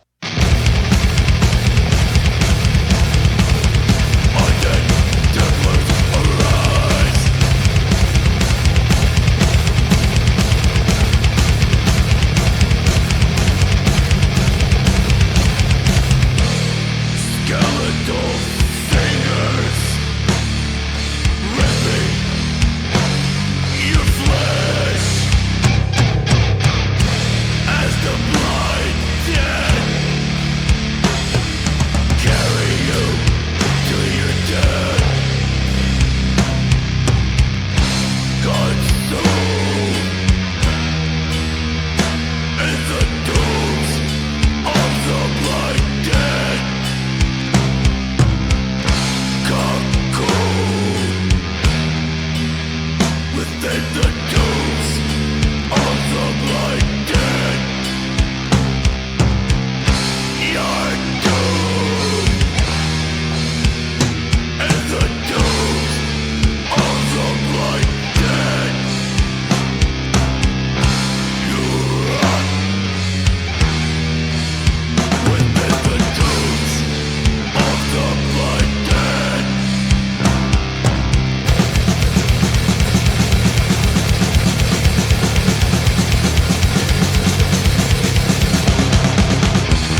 That was Tombs of the Blind Dead from the Greater Gods from Sarasota, Florida, who formed in 2012.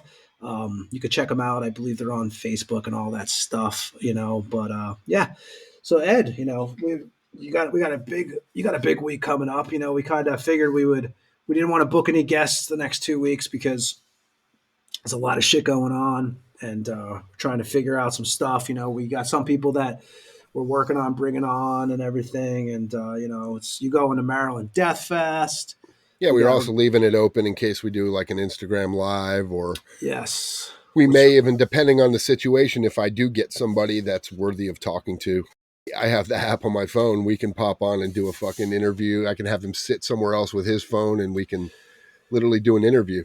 Yeah, and Saturday if it we would works, probably do was Friday. So we're talking Friday. So Friday, what is it? Next Friday we would probably do the Instagram live, possibly for me. And I would, obviously we're 7 hours difference for me and you, but I would make it happen, man. I will make sure I'm available if that's going to happen. Yeah, if I once I get on site and see how everything's going on, if I can lock something down for Saturday, even if Friday don't work. Because we play Friday, so I don't know how chaotic that's going to be. At least everybody that's playing this year, I've toured. We've done extensive. Who are you playing with on Friday? Because I know you guys switch out the guitar once in a while. So it's Justin. It's Justin. Yeah. So it's you, Justin, Mark, Lee, and Matt.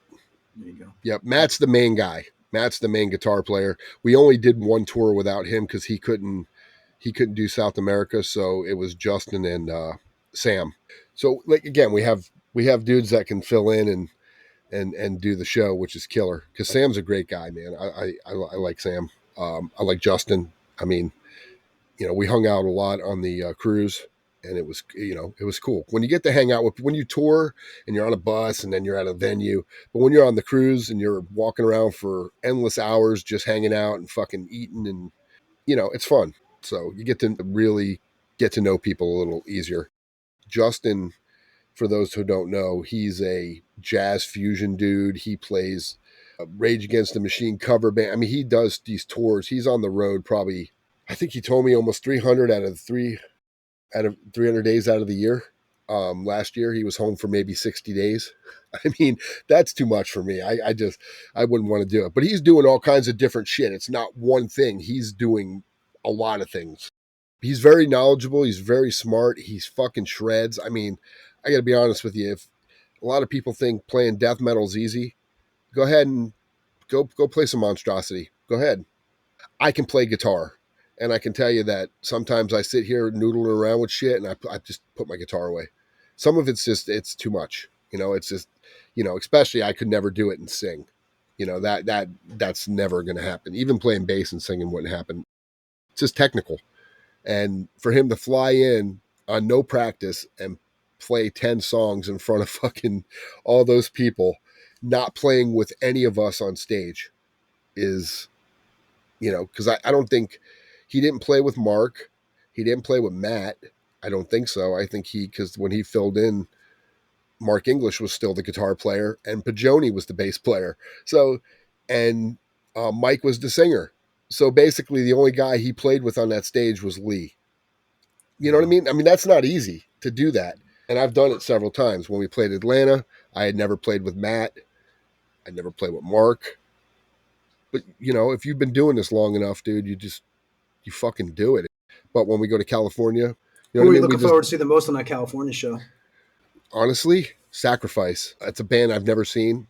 Grew up playing their stuff. Forward Determination is one of my all-time favorite records. So yeah, probably them.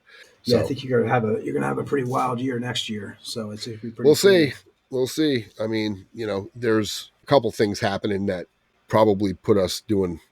Hopefully, like I said, I'm hoping for the festival. That's my thing. Is I've played a lot of places, Europe, South America, Mexico, Canada. I mean, I've got to play some killer places, but to do the festival runs, the Hellfests, all the Bloodstock, all that I've never got to do, that's a bucket list still. I mean, I'm still excited too now. You're starting to see all the festivals. Like we have a Kilcum festival here in Lithuania.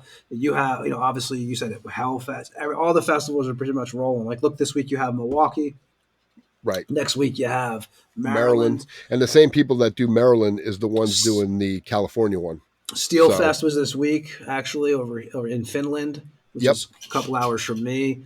It's a lot. It's better. Hey, if I had if I didn't have the family and the wife, I'd be traveling around to every festival. I do plan on. There's a couple actually. And if you play Hellfest, that would be great because that's on my bucket list now that I'm out here is to check out Hellfest while I'm in Europe, and stuff. Because if I didn't have the whole family, I'd be probably traveling to a bunch of them. But that's how it goes when you got the responsibility. But anything. Yeah, that's why when we played Europe, it was difficult for you to come because it's pinpointing a place to go. Plus, fly in, fly out sucks. You know what I mean? Especially for me, if I fly out, if you're there for one day and I fly in for a couple hours, but then I got to deal with all the airport bullshit. And I think when the last festivals you were at, if you remember, I have a 3-year-old, so she was just like, these two are so young, my kids, that yeah, I got to kind of. And I think the nearest place we played was Poland and Germany, so it was kind of not. Just wasn't feasible. I think we're going to go to. We were just talking about October. Speaking of Poland, Monster Magnet's playing there.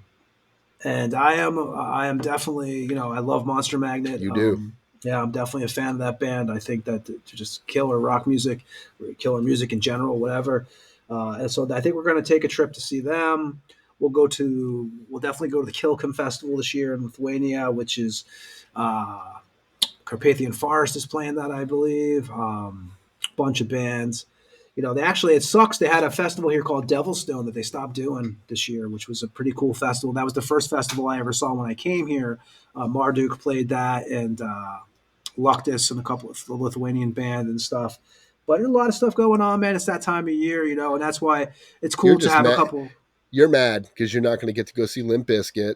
Oh my God! That's the one I was actually laughing about that. I said, because we all have. Hey, I listen to whatever I want to listen. That's one cool thing about. I will say this. First of all, me and Ed are not experts on anything. We've just been around forever. We grew up in this. We talk about Tampa Bay music sometimes because we grew up in this scene. We were just around it. We tell you through our eyes. We're not telling you the facts or what the fuck ever else. We're just telling you what we witnessed as music fans or people involved in bands. For Ed, he's been on a much more successful level of bands. For me, I'm kind of like, I always joke around, and I love the band. I love doing the band thing. I've done it for my whole life. I look forward to doing more of it. But, I was always in the bands that was kind of opening up for the big bands. We were like, I always joke around, call us the fluffers, like the porn fluffers. We were the guys that kind of like did all these things. But I saw a lot of it. I saw the way people acted. I saw I booked bands at a club. So I got the deal. There's a lot of shit I don't say on this show out of respect for certain people because, I booked a lot of bands. When you book bands, that's when you fucking see the true side. Or when you're backstage. Yes, you see what people really like. And you see how people are really like. Right. Good or bad. Oh, yeah. Good or bad. So it's like not saying that it's bad or good, but there's certain, I always say, I do believe in that saying, don't meet your idols, because a lot of times it's a fucking 100%. I've been let down several times, man. I will tell you this, and you know this as well as I do, and I've been married going on 24 years. If my wife says we're going to a show and she wants to go, I'm going. Right, yeah. Bryan Adams? You know what I'm saying? It is what it is, right? Well, I'm a big punk guy. We've talked about bringing, like you said, we never really wanted to be any kind of, yes, we do deal mostly with extreme music because this is what we play or grew up in or know people and been involved in. But like, we're going to bring some punk people on here. We're going to bring different artists on here because we're not just trying to be a certain kind of show. And like you're saying too, is like when my wife, I've admitted it, I have to go see it, which I'm not looking forward to. I have to go see Bryan Adams. Bro, I haven't even gone. You thought Limp Bizkit was bad. I got corn. I got corn tickets. Which I'll be honest with you, man. I saw Korn when they first came with Fear Factory and Megadeth. They're a different breed. They started that kind of thing. Jonathan Davis. They're not bad as a band. If you're going to go see one, they're the originators, man. And actually, I was happy to see that Gojira is playing. So I'm like, oh, okay, well, because I like Gojira. I saw them. I did see them. I saw them with Metallica. Yeah, it was who? And dude, they're great. They're fucking great. Their new record's great. They're a great band. So I was like, okay, so this is worth it. The other show, I'm not so much about because my wife was like, yes, I definitely want to go see that. And Bryce is like, oh man, I love that band. And it's fucking Stained and fucking Breaking Benjamin. Oh, God. And I'm like, oh my God. But yeah, see, to me, that's like a nightmare. But me and Ed, we admit all the time, like me and Ed, we like a lot of the same music. Dude, I went to Willie Nelson. Yeah, hey, you got it. I mean, wife wants to go to Willie Nelson. You buy fucking Willie Nelson. Listen, these tickets were $25. These are the ones I was talking wife, about earlier. Happy life, dude. Dude, she's going to see Janet Jackson. I'm like, yeah, have fun with that. I'm not going to that show. Well, and the thing is, like, I do hate Korn. I do hate Limp Bizkit. I do not like that kind of music, but I listen to stuff you probably don't. I know I do. We have different, like, we're very honest. Like, I listen to some black metal shit that people would fucking hate, or they, I listen to, I like Bowie. I like anything that from the 70s. Right. Alan like, Parsons Project I had on the other day. I mean, I don't have Foreigner and Styx is playing here, and I tried to nab tickets for that, and they sold out. I like that's. I feel it. I mean, dude, that's what we were kids in our car. Our parents weren't playing Obituary. They were playing like Steppenwolf or like the movie Dazed and Confused, when they fucking start out and it's fucking Foreigner, and they're all that old 70s music because it was based in the 70s. I told my wife, I'm like, listen, I don't care. It's 4 hours of my life to go sit with my family because Kendall's going, Bryce is going, Tristan's going. I get to go spend time before they're old and I'm dead with my kids. And if going to see Korn and fucking Stained and Limp Bizkit is something that's going to make them happy, the fuck do I care? You know what I mean? I mean, those bands, you hate them, but they're more successful than anything I'm ever going to fucking do. Their paychecks in a second. Man. So, I mean, and they've given Korn, dude, fucking Cannibal Corpse dudes. They give props on stage to fucking Cannibal Corpse and Obituary when they're in Tampa. So does Lamb of God. I mean, there's no such thing as guilty pleasures, man. I think you like what you like. Like, like me and you both like some of the stuff that we both like 80s rock, man. Like, I don't give a fuck, It's like, yeah, I draw the line though. My wife said we're going to see Taylor Swift. We're getting a divorce because I ain't going to that fucking show. I'm never going to see that fucking chick. Sorry. I never knew one of her songs until I had a daughter, and I would not go. I mean, I I would say this: my daughter, if she asked me, but I just don't let her. You have to take the watch and fucking. You are not. I would send the wife, dude. I would send the wife. You don't understand. Even Bryan Adams, I was like, oh my god. But it's like outside. I could drink some beer. And but you know what, man? We grew up on Bryan Adams. But when's the last time that dude played a rock song, man? I understand that. But it would be Summer of '69, and what was the other? Cuts Like a Knife, right? That's the last thing I can remember before he started singing about Robin Hoods and stuff and swinging from trees on MTV. Like that's. No, I'm just saying, like REO Speedwagon's coming. I would go see REO Speedwagon just because they were fucking great, man.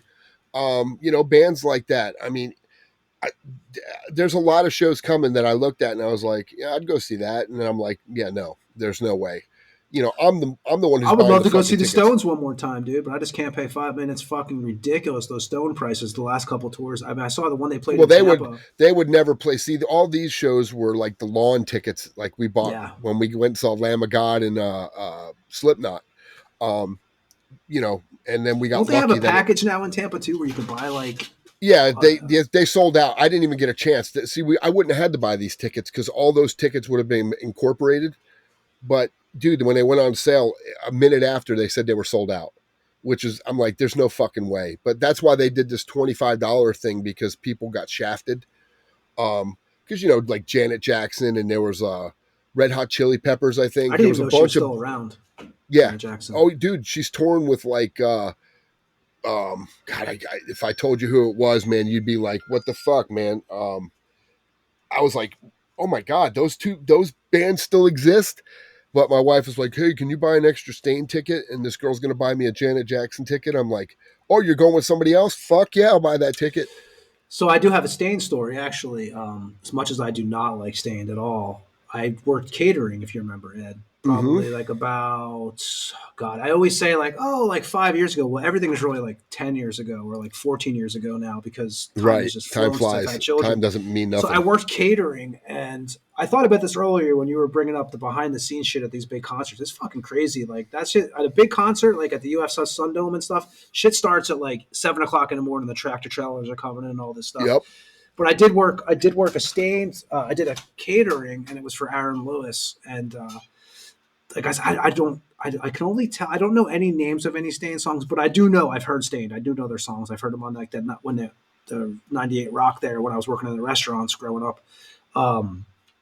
But he was, I can't say he wasn't a douche at all. He was an okay guy. I mean, the place was packed. I remember that. Like they had a hell of a fucking following. But yeah, I actually was in charge of feeding them for the day. Like I said, man, wasn't a jerk, or it was just it was a down to earth dude. He seemed like I just remember it being packed. I remember whenever it's funny whenever there's bands I don't like, I look how much fans they have, and I'm like, man, like that's where they're making money at. Some of these bands, it's pretty crazy. You realize the difference between a packed metal show sometimes, and you go see some of these gigantic corporate shows, and it's insane. I mean, but yeah, it wasn't. I actually did another thing we did another band too when we were doing we did a few bands when we were doing the food service for them. And one band who I couldn't stand, and they were kind of douches too. Kind of, I thought was Fallout Boy, I think their name was. Oh my God! Is that one of those? Is that a name of that? Yeah, we did catering for them, and I remember we had to deal with them, and we didn't have to watch them play or anything, but I do remember they were another one. They had to like block off the dressing room so like the kids didn't sneak in to see them and the girls and stuff. Yeah, that's ridiculous. See, like I remember when going backwards when I saw Korn, I remember it was in Lakeland.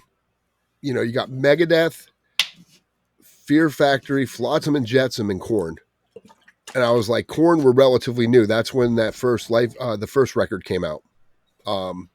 Shoots and Ladders and all the big hits that they got picked up with.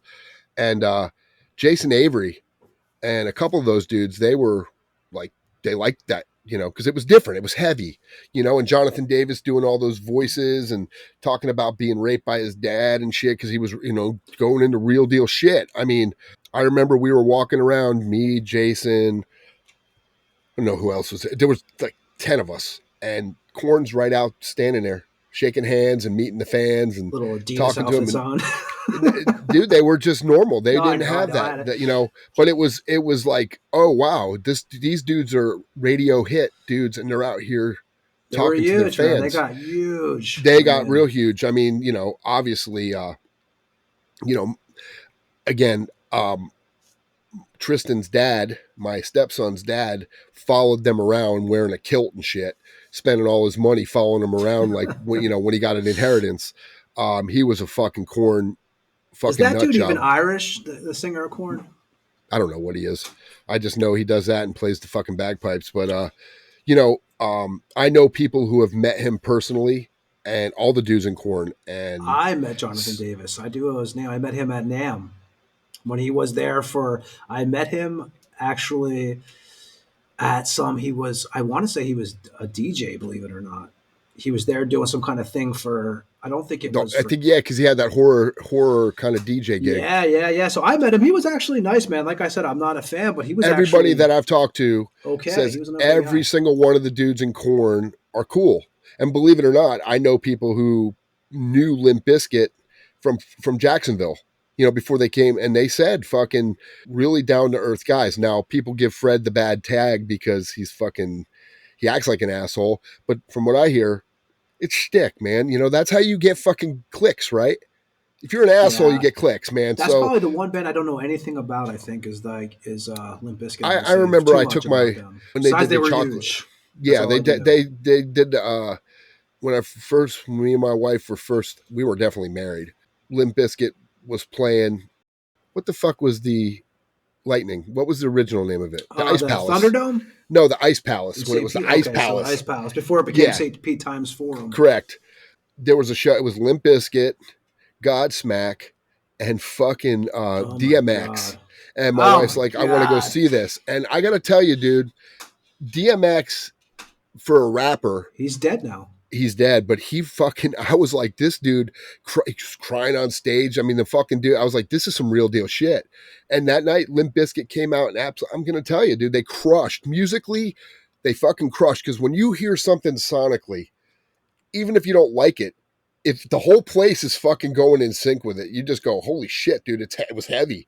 But seeing that, and I was like, man, all right, and then seeing them later on videos, I'm like, oh, I don't get the same. I I don't feel, you know what I mean? I've seen bands like that you see live, and it's a little different than when you see them on.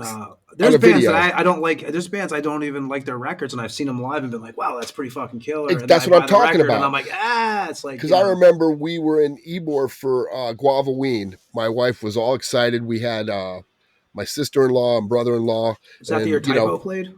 No, the year Typo played was 2 years before with Butthole Surfers. That was fucking great. But no, we went down there, and her, my wife's brother and sister are half black. They're black. I mean, if you look at them, they look black.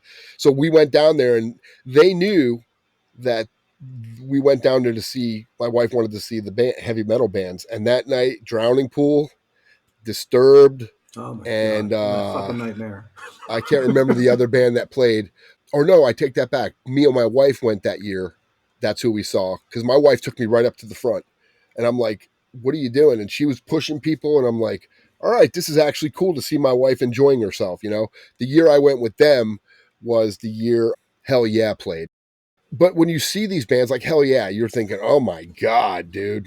But when you hear them and they fucking sound good, you can't help but saying, man, these dudes are good. Because right after I saw Drowning Pool there, I saw Drowning Pool in West Palm Beach on Ozfest, and then dude fucking died on the tour bus 4 days later. So yeah, I do kind of remember. See, that's like, it's weird. Like those kind of, it was like those. The singer, he died. He had a heart condition, and everybody thought he OD'd. But that was like seeing Slipknot.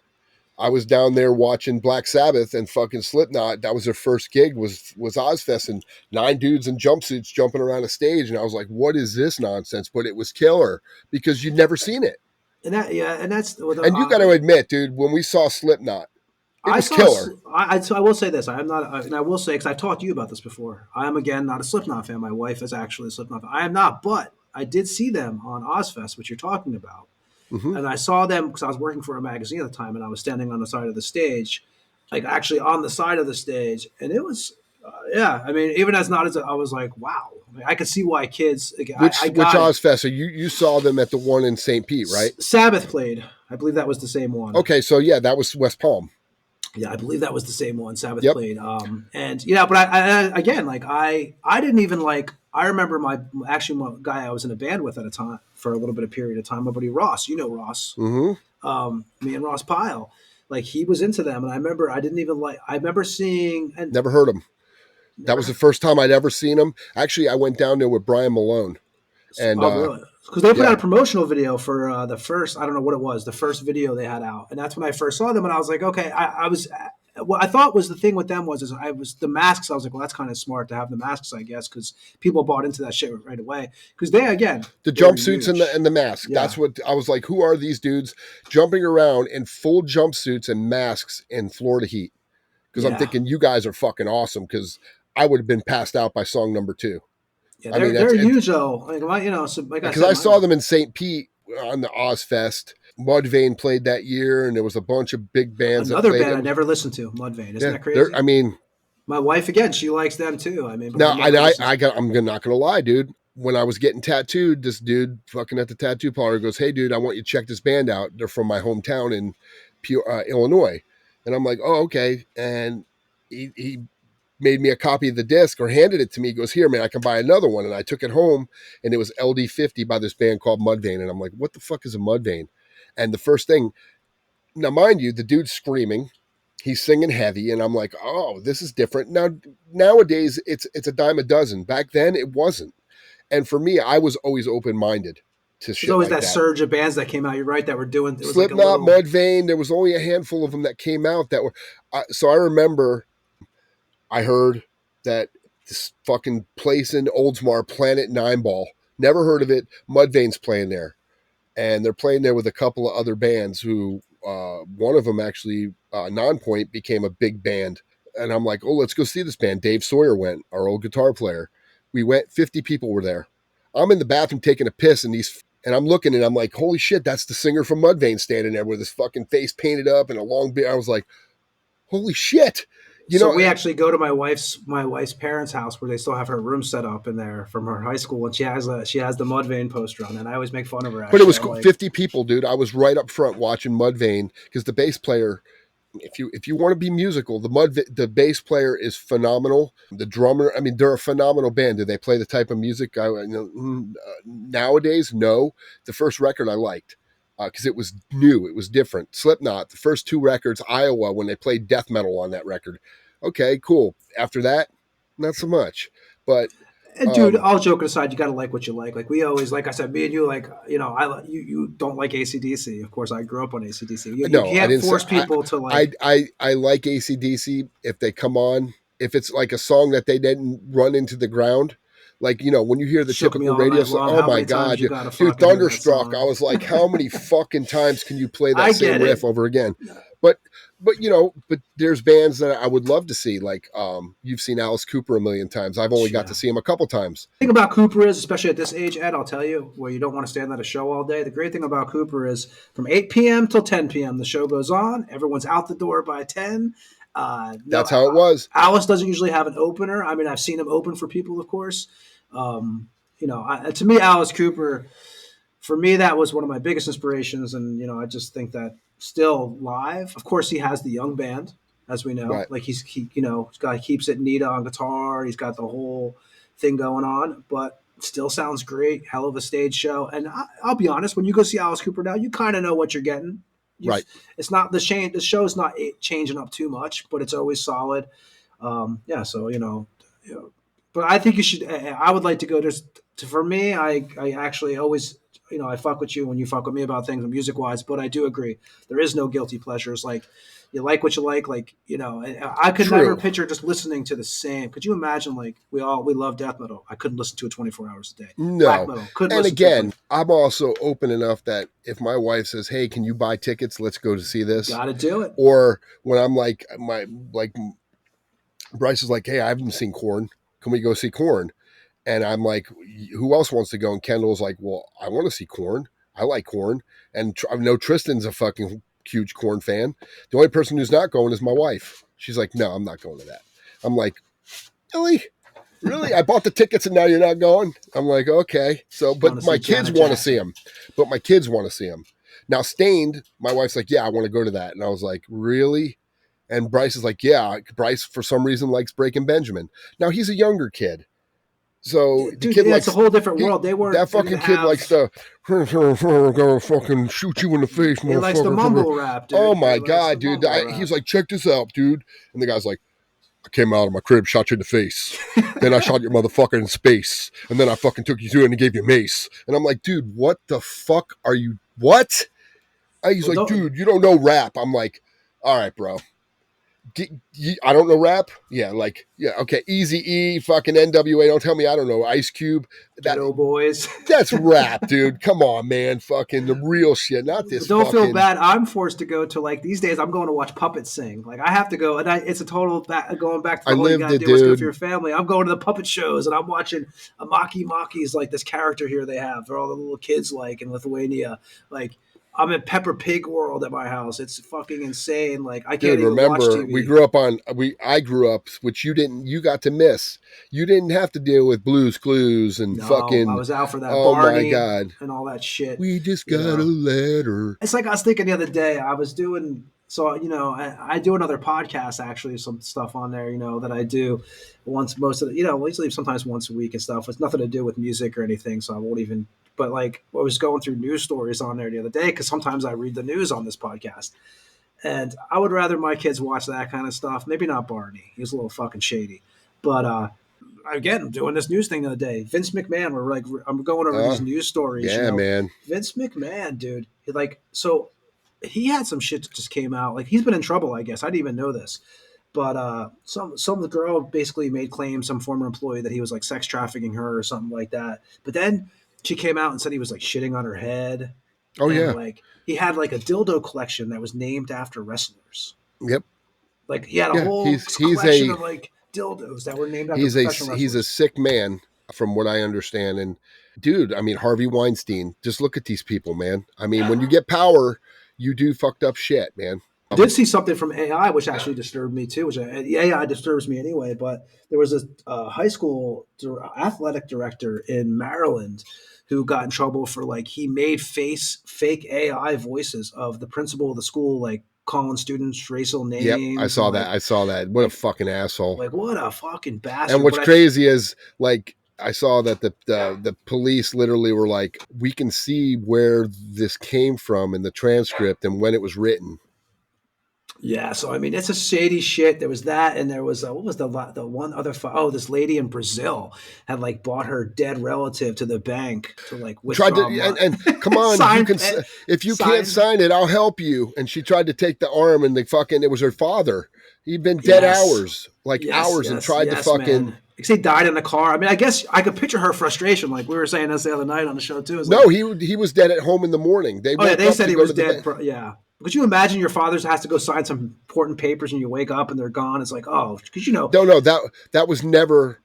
She was just trying to pull money out of there. She was trying, because when he died, she's like, oh no, motherfucker, I'm getting this money. So she tried to manipulate the system because they probably don't have what we have in Brazil, where kind of like when my dad passed, when my mom passed, everything went to my dad. They're so corrupt, probably, that who knows where the fuck it's going. Oh, dude, that's literally how that works. So, went to my dad. When my dad passed, everything was split between me and my sister. It was all written in writing and everything was set in stone. They don't have that in Brazil. So she probably was like, oh no, I'm getting mine. Busted. What a corrupt world. That's what I'm saying. So if your kids are going to like, we take our kids to these events here and they like it as much as, you know what, in 10, 15 years, I'll be wanting my kids to hang out when they're going out and not wanting to hang out at the house and stuff like that. I'm there. I always appreciate it. So we're going to take our kids to concerts. I'm thinking about taking my daughter to the festival this year, the Kilcombe Festival, because it's outdoors. It's not inside. And I think she would really enjoy it. And it's her first real concert like that. She's been to like little concerts, but yeah, man, you got to think, dude, today was my daughter's last day of school ever. Like high school. That's depressing. Like Thursday, she graduates, the 23rd. We're partying, and then at 8 o'clock in the morning, I'm on a plane to play Maryland the next day. I remember her in the band. I always say I remember her and your son in the band room hanging out. Dude, I remember when we played Death to All, she was fucking sitting back there with the little pink earmuffs, and the headphones on, so it wasn't too loud. I remember those pink headphones. 10 years ago, dude. That was 10 years ago. 10 fucking years ago. And it's like it's over. You know what I mean? Now she was 8 years old, and now it's like time flew by. Like it just flew by, man. And that's why opportunities arise to go see something, even if it's not something I want to do or I'm into. If it means I get to spend time with them, that's a memory I get to fucking make. So I'm going to do it. No, fucking do it. I'm going to do it 100 times out of 100. As we know, man, and we've seen it. I've seen it again this week with certain people I know. Like, you just never know, man. One day you're here, one day you're not. One day, the Tampa Morgue, one of us may not sign on. You just never know. Life is so short. And I always think about that too. Like, not to bum everybody, but like even my kids, man, they can go back and listen to some of these old shows, and be like, oh, Dad talked about me on the show. Because my kids are my life. That's just pretty much how it goes. Bryce does it. Bryce works. He's like, sometimes if I'm doing something and I know I'm by myself or I'm driving home, he says a lot of times when I'm driving home, I just put you on. Daddy, I'm like, why do you say those things about mommy on the podcast? Yeah. What was the bloody? What the fuck was going on? But no, that was supposed to be edited. That was supposed to be edited. Yeah, no, but it's dude, like I said, man. You got to cherish it because you never know when it's going to be over with.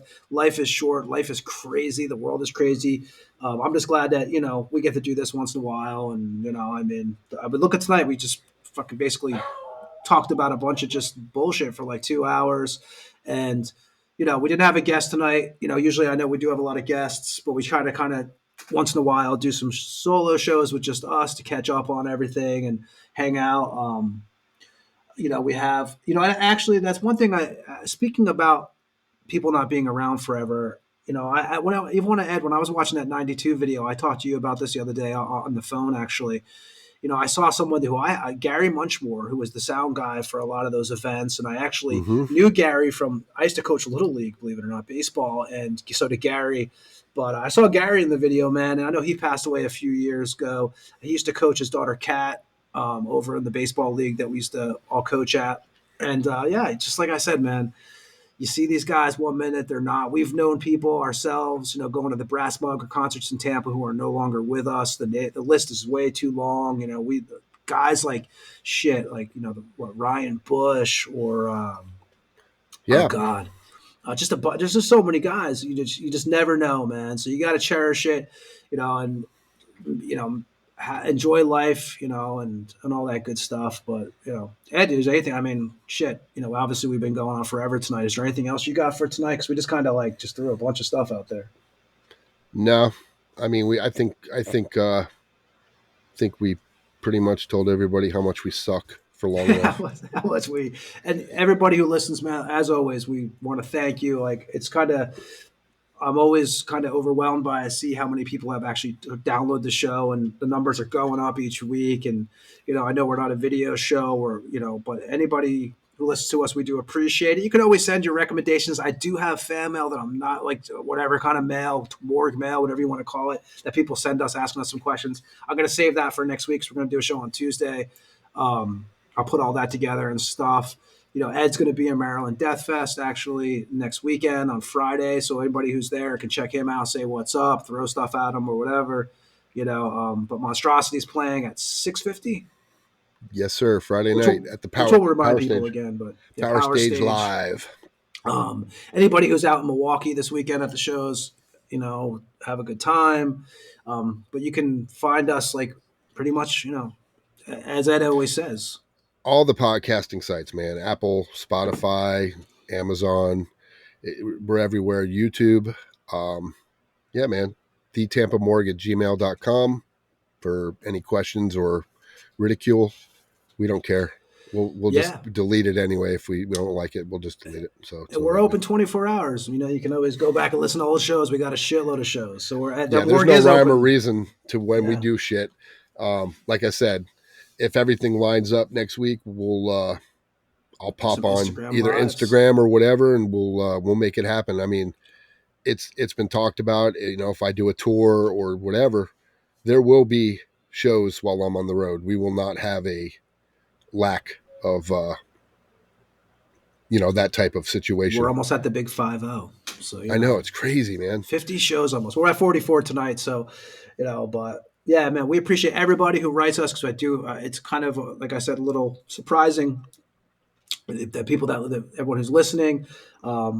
And thanks again, as always. You can always send your recommendations for guests too. We do have a couple guests in the works. We just not announce until we get everything booked, as I always say. We do have Bloody Mess, the old punk rocker, coming on June 15th. A couple other things in the works. We should be on next Tuesday. So yeah, basically, thanks for checking out the Tampa Morgue, right, Ed? And that's about it, I think. That's it. There you go, guys. Everybody, thanks again for listening. Episode 44 in the books. Feel free to check us out on Instagram. You can message us on Instagram. You can message us at thetampamorgue@gmail.com. We'll definitely get back to you. And yeah, that's it. Everyone, peace. Have a good weekend, and we'll see you next week. Like I said, if you're going to be in Maryland, check out Monstrosity on Friday at 6:50 on the Power Stage. So, yeah, everybody else, have a good evening, and we'll see you on the Tampa Morgue next week. See ya.